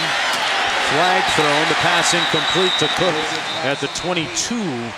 Let's see what this flag is about at the 25-yard line, though. Defended by number 20, Lawrence Austin. Personal foul. Hands to the face. Defense, number 96. After distance. Automatic Against first down. Gotsis. Well, it's right in front of you. Hard to miss that. Gotsis 96, 6'5", 288. Hand to the face. They caught that one easily. He's one of their leaders up front. Incredible athlete at his size, just 6% body fat. One of the most dynamic guys.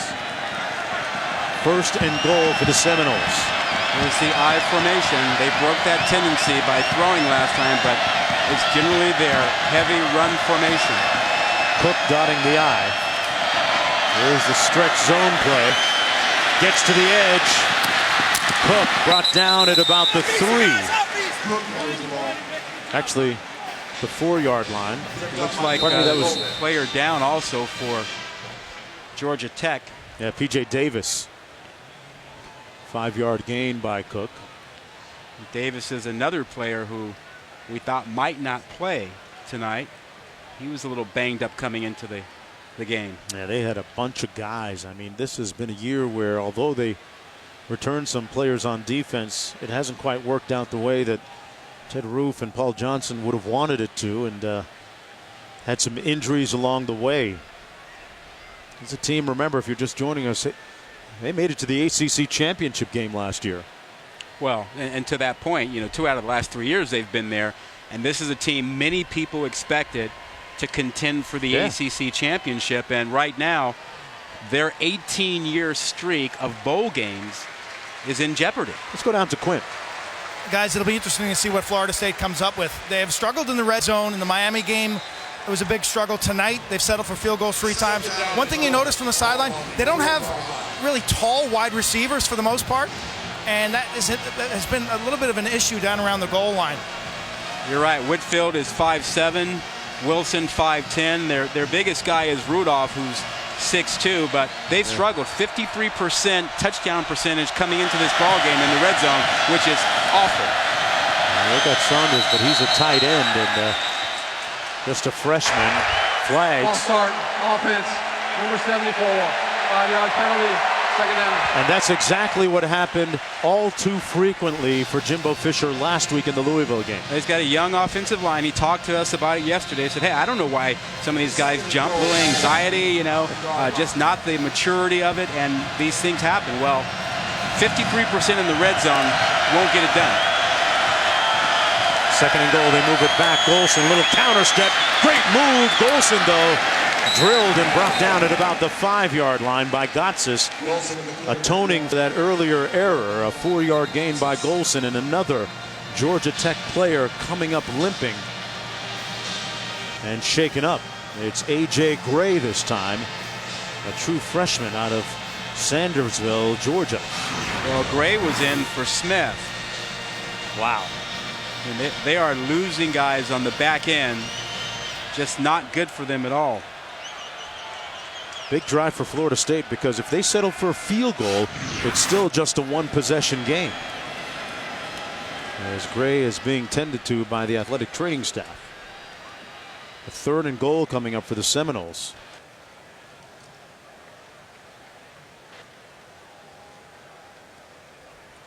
It's been that kind of season, a litany of injuries for Paul Johnson and Georgia Tech.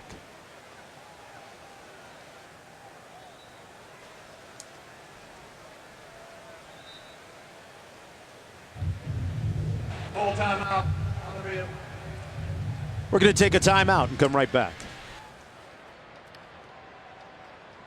Its 11th year sponsoring the Good Hands Field Goal Nets. Allstate making contributions to participating university general scholarship funds for each field goal and extra point kicked. To date, Allstate has contributed millions in scholarship funds.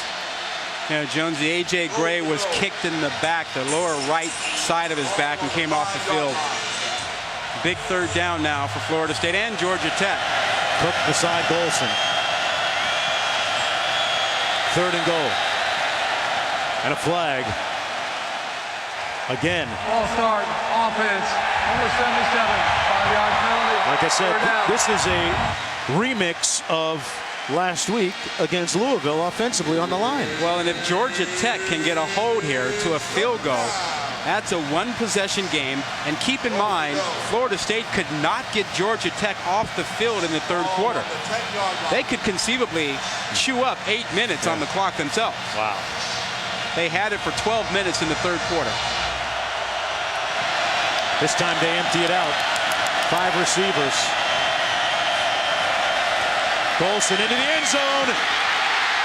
Popped up. Juggled. Intercepted. Jamal Golden with a golden pick.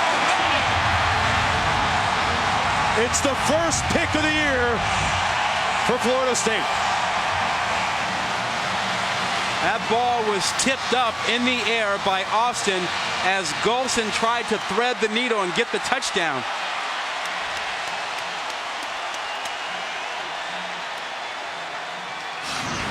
It had to come sometime. This is the first interception. 20. He gets his left hand in there, knocks the ball in the air, and it looks like it bounced off of the knee of Rudolph, and Golden is there for the ricochet. The first pick for Everett Golson this season, and at a terrible time for Florida State. Takes points off the board. I think he might have been telling his center looked like he was waiting for the snap a little bit longer than he wanted. Regardless, a little over 8 minutes to go, and here comes Justin Thomas keeping it for the first down. Out to the 35-yard line, a 15-yard gain.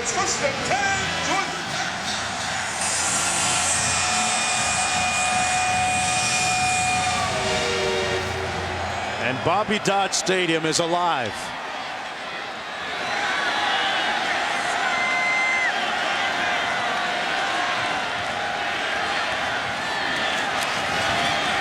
just keeps it. But they crashed down on him at the 35-yard line. That was Noddy making the stop on the play. You know, in a season when some of the balls have bounced the wrong way and Lady Luck hasn't exactly been on their side, that ball was juggled and caught by Georgia Tech. They finally literally caught a break. And number 9 is in trouble, Florida State.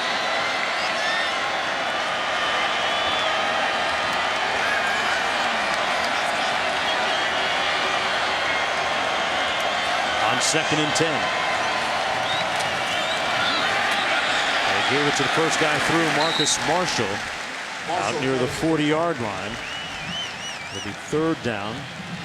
Gained about 5. And this is the dangerous down for Georgia Tech. They've proven all night throwing on 3rd and 5 and plus is a problem for them.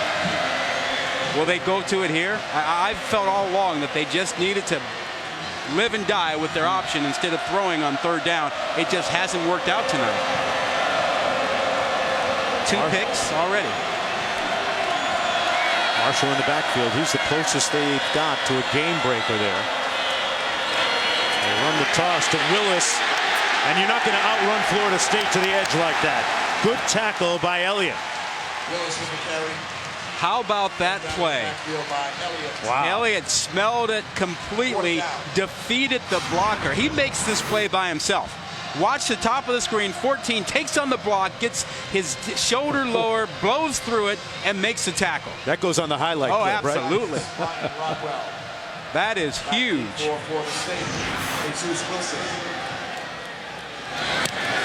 And the punt from Rodwell. Fair catch called at the 21-yard line by Jesus, a.k.a. Bobo Wilson, on the 44-yard punt. No return. He's a little shaken up. Florida State football when we come back.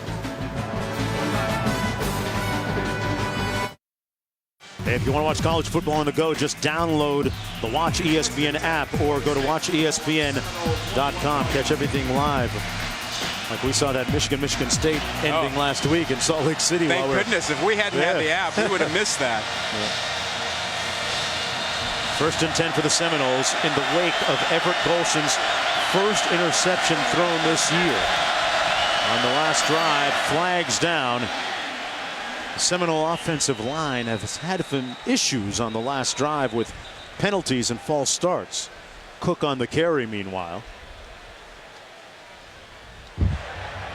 Illegal formation against the offense. 5 men in the backfield, 5-yard penalty.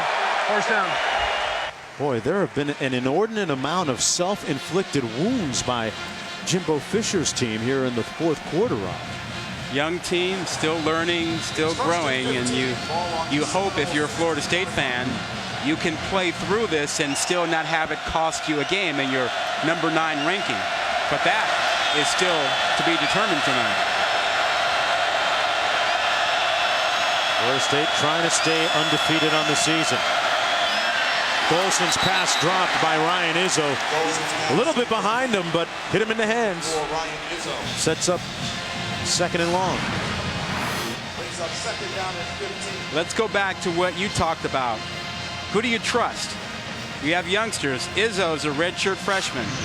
Missed that one. They tried going into the end zone before, youngsters. Now, do you go back to the old guy that you trust, the sophomore who's been through the wars already, and Cook? Got to give him a shot here.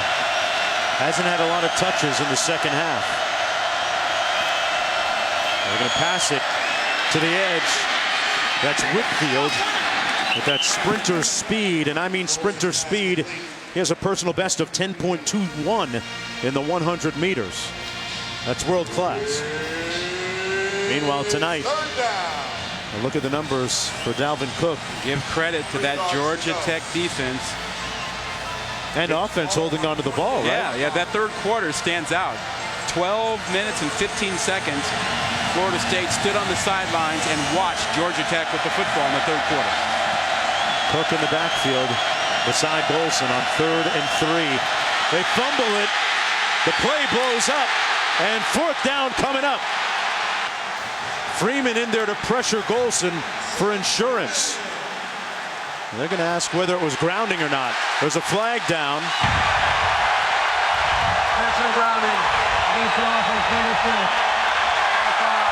Fourth down. Well, Jonesy, remember, for grounding or to avoid grounding, you have to get outside the tackle box, and that ball has to get beyond the line of scrimmage. I don't think it got beyond the line of scrimmage. It's fourth down. Fourth down coming up. Didn't look like he was expecting the snap. Yeah, there was a mistimed snap there, not on the same page, and now all of a sudden, you only took a minute off the clock, and Georgia Tech will get the ball back.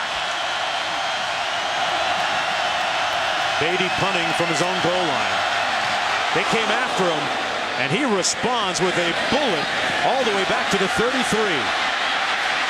Golden brought down at the 36-yard line. A 3-yard return after a fantastic 52-yard clutch punt. Well, tonight at 10:30 on ESPN, we've got Washington and number 10 Stanford in a Pac-12 tilt. Kevin Hogan and Christian McCaffrey leading the Cardinal against the Huskies in Stanford. And McCaffrey broke Toby Gerhardt's single-game rushing record with 243 last game. Yeah, he'll be a marked man tonight. And the last time we saw Washington, they were knocking off USC. Yeah, USC in a battle tonight against Utah. First and 10. Georgia Tech with a chance here with 4:25 to go to snap that 5-game losing streak. Play action. Thomas has a man. Incomplete. Great hit on Clinton Lynch to jar the ball loose. That's what the a freshman. stick by Derwin James. That is the freshman we talked about earlier. 6'3", 212 pounds. He was a highly rated recruit coming out of high school. Everybody wanted him, chose Florida State, and he has become a big-time player back there, and they needed him in light of the injuries they've had in the secondary. That's why you need 5-star recruits. Got that right. They make plays. Second and 10. The give is to Marshall, the first man through on that triple option. What kind of grade would you give Florida State at this point handling that 3-card Monty shell game triple option? I think they've done a good job, but for the 60-yard touchdown run by Thomas, they've pretty much kept it in check. Now, I think Georgia Tech, you might have 2 downs here. I don't know that they can kick the ball away if they don't get this and get it back and get something done. Third down coming up. Thomas is 2 of 8 passing on the night for 37 yards and a couple of picks. They run it. The toss a little bit late and well played defensively as Lance Davis is brought down for no gain on the play. Here's your dilemma, Jonesy. You only have 1 timeout. You wasted 2 timeouts because you couldn't get to the line of scrimmage. You kick this ball away, you probably get nothing. You get the ball, you don't get the ball back. You're an option team. I think you have to go here. This might be the game for Georgia Tech. Need to convert on 4th and 5, needing to get to the 47.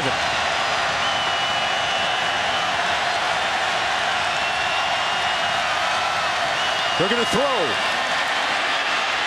Thomas has a man open. First down. Brad Stewart with the biggest play of the night for Georgia Tech.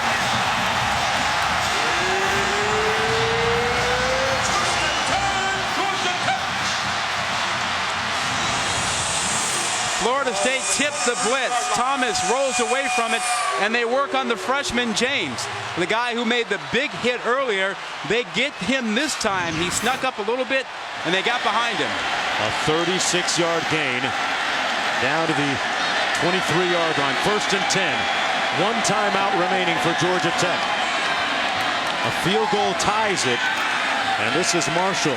Do you play it a little conservative here, or what do you do if you're Paul Johnson? Well, pardon the pun, but you have options. You have options because you've got a field goal in your back pocket right now. You are an option running team. There's no reason to do anything crazy and throw the ball. Run your option. You can run your counter, but you can't lose yardage. You've got 3 points in your back pocket here. They cut Derwin James perhaps napping on that last play. Was that the dandelion scenario? Did they catch him sleeping? He was a little bit eager. He came up to make a play, and they got behind him. On 2nd and 9, they toss it to the edge and run down well that time as Lance Davis by DeMarcus Walker. 3rd down after the gain of 2. Nose of the ball resting just shy of the 20-yard line.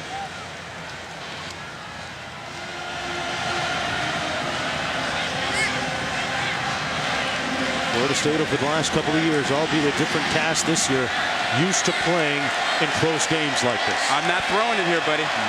3rd and 7. I'm not throwing it. I got 3 points in my back pocket. I can't take a sack. I can't have a pick. Trust your option.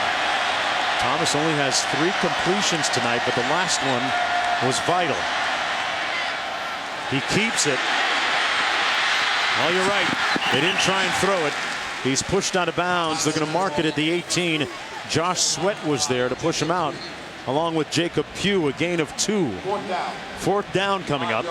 And in comes the field goal unit led by Harrison Butker. Butker tonight has already made a couple. Jonesy, we talked about it earlier. The fact that 28 win streak for Florida State, an 18-game bowl streak on the line for Georgia Tech. They won a postseason game. From 35, Fisher doesn't try to ice him, and he drills it. Field goal is good. The big play of the drive was that completion to Brad Stewart for 36 yards. This was the game saver. Yeah, Stewart got behind the freshman James. Little wheel route. Ball dropped right in there. Good catch. And that set things up. You saw the wheel route there. James came flying up to try to make a play. Stewart just wheeled out behind him down the sideline, and a perfectly thrown ball by Thomas, who'd been struggling all night in the passing game, came up with a big one there. Let's flip the script now and talk about Florida State. Remember, they've got a real dangerous kickoff return man in Kermit Whitfield, who had that 100-yard kickoff return in the national title game against Auburn a couple of years ago. There he is, number 8. He too with world-class speed. I'm talking about 10.2 speed in the 100 meters. Now, do you kick it away from him? And if you don't, Florida State still with a little bit of time, 54 seconds, 2 timeouts. I don't kick it to him. There you go, kick it out. This one will come out to the 25-yard line. 1st and 10 for Everett Golson, who had a dubious first tonight with his first interception thrown of the season. Well, after tonight's Pac-12 showdown, stick around for SportsCenter at night. Catch all the highlights and news from a busy day in college football. SportsCenter at night kicking off right after Washington and Stanford on ESPN and streaming live on Watch ESPN. Well, Jonesy, you're Florida State. You've got 2 timeouts. You have a veteran quarterback, a 5th-year guy who transferred in. He's played in the national championship game. You've trusted him tonight. You know your kicker can make about a 50, 54-yard field goal. 1st and 10. Dalvin Cook going to pick up about 2 on the play, brought down by Adam Gotsis. You know, we should have expected this. Last 5 games in this series have been decided by a total. That's a total of 17 points. Averages out to about a field goal. Including that ACC championship game last season. We got a player shaken up on the field. It's one of the Florida State offensive linemen, Kareem R. He just came back. He sure did. The young offensive lineman still establishing a little bit of chemistry out there. He's one of the upperclassmen. Oh, he got rolled up on. Yeah, to the right of your screen. He gets rolled up on that left leg. That's really, really sad to see. He just got back to the lineup tonight. 2nd down and 8 coming up now for Florida State. 41 seconds to go. Their perfect undefeated record at stake right now, in peril. And they call a timeout. So they give it to Dalvin Cook on 1st down and pick up a couple of yards. You know, you've got time. 41 seconds. Right. You know that if you get to we need about the 37-yard line if you're Florida State. That's where you got to get to have a reasonable shot at a field goal. Given the speed you have on the outside, that's not the issue. It's about being smart with the football and using that timeout when you need to. Movetti, number 55, in on the offensive line, and they find a gaping hole for the first down beyond the 35 to the 36 with 36 seconds to go. They're playing for overtime? You know what? Cook is a home run hitter. So I say no. I mean, that's a good call, right? Yeah, well, you're going to need about a 30-yard pass here sooner or later to have a shot, and you got the one timeout. Out of the shotgun, Golson fires it low and incomplete behind Whitfield. 2nd and 10 with 27 seconds to go. 2nd down and 10, ball on the 36. You need 25 yards. Roberto Aguayo has a career long of 53 as he watches from the sidelines. Will he get an opportunity? That's the question that begs. On 2nd and 10.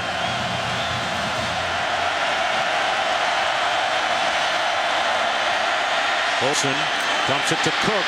Got a couple blocks, still on his feet. And close to range with 20 seconds to go at the 42. Clock will stop with the first down, but you can clock it now and stop it and then save your timeout. So they spike it, as you said, Rod. And look, you see they're about 5 yards short of field goal range. Mind you, Jimbo Fisher said that Aguayo can knock one through from 60.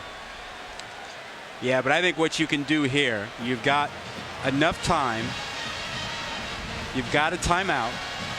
You need another 6 or 7 yards to actually feel somewhat comfortable that your kicker feels good about it. You know he's made a 53-yarder.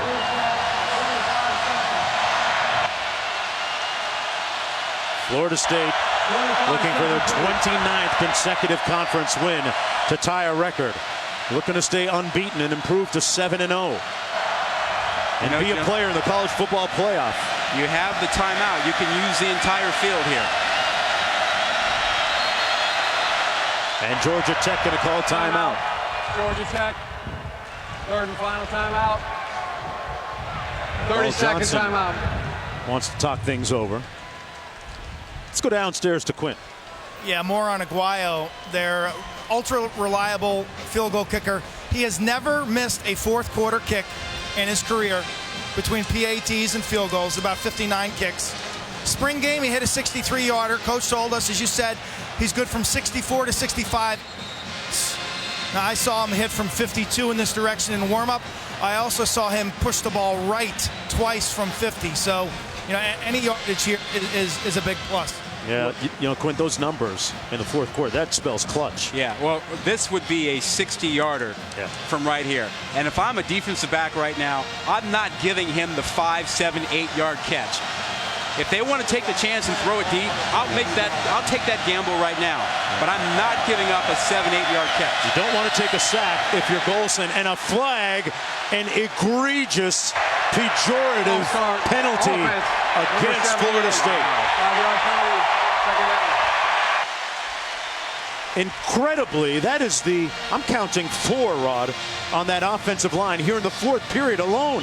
Just anxiety. It is a young offensive line. They have 8 freshmen and sophomores that they play up front. Just youngsters.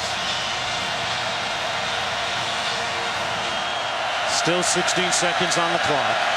No time expired. Golson fires. And they get it down to the 38-yard line. Wilson with the catch.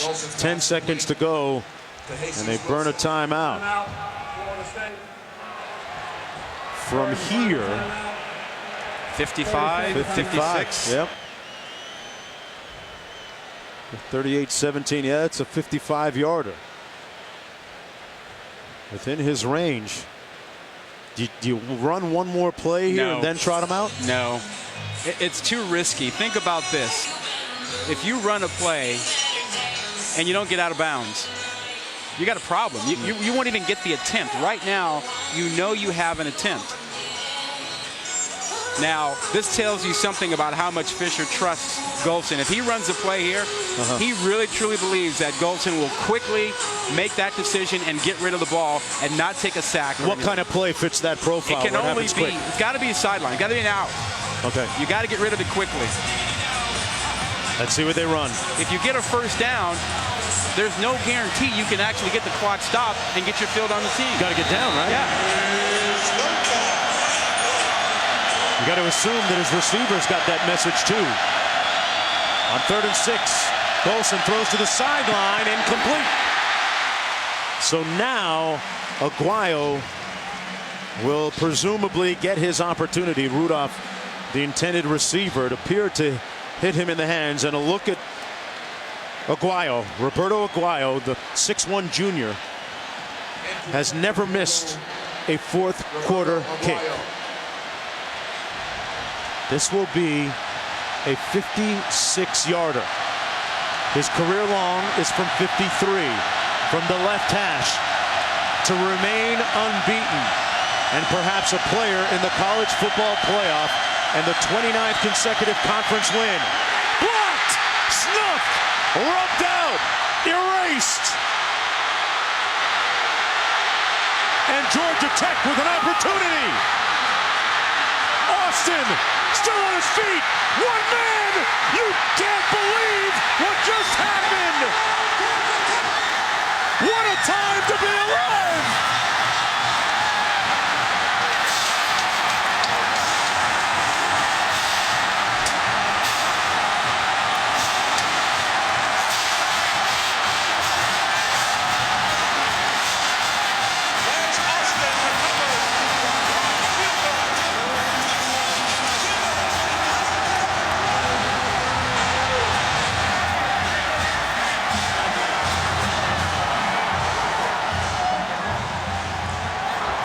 Lance Austin recovered the loose block and scampered, bolted, escaped, eluded every Seminole on the pitch. 78 yards for the winning touchdown.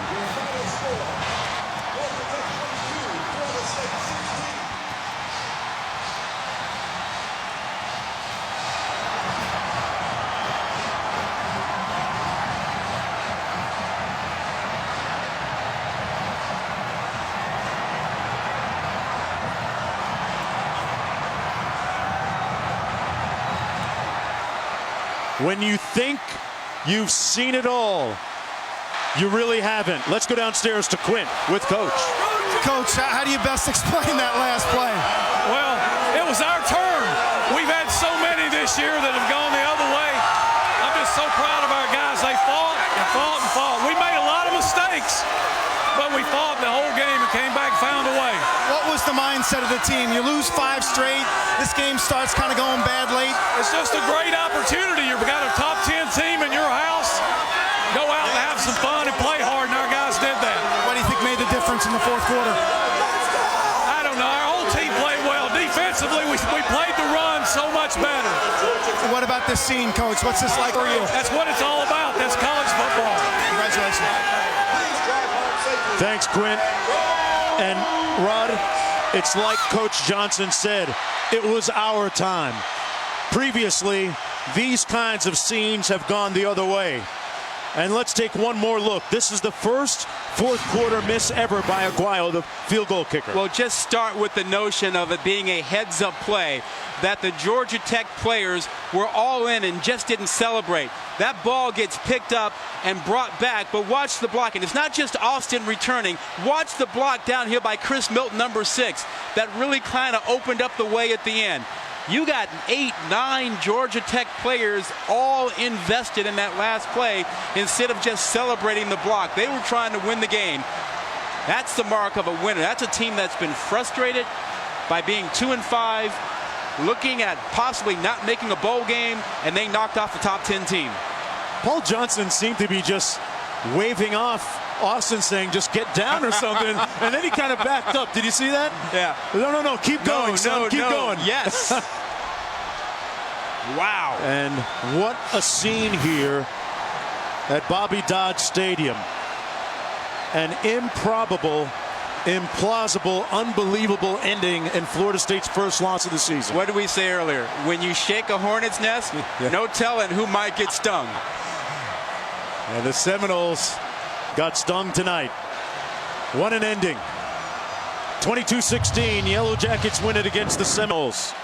Coming up next, it's College Football Scoreboard. For Rod Gilmore and Quint Kesenick, I'm Mark Jones. Folks, thanks for watching. As I said earlier a moment ago, what a time to be alive. Good night from Atlanta.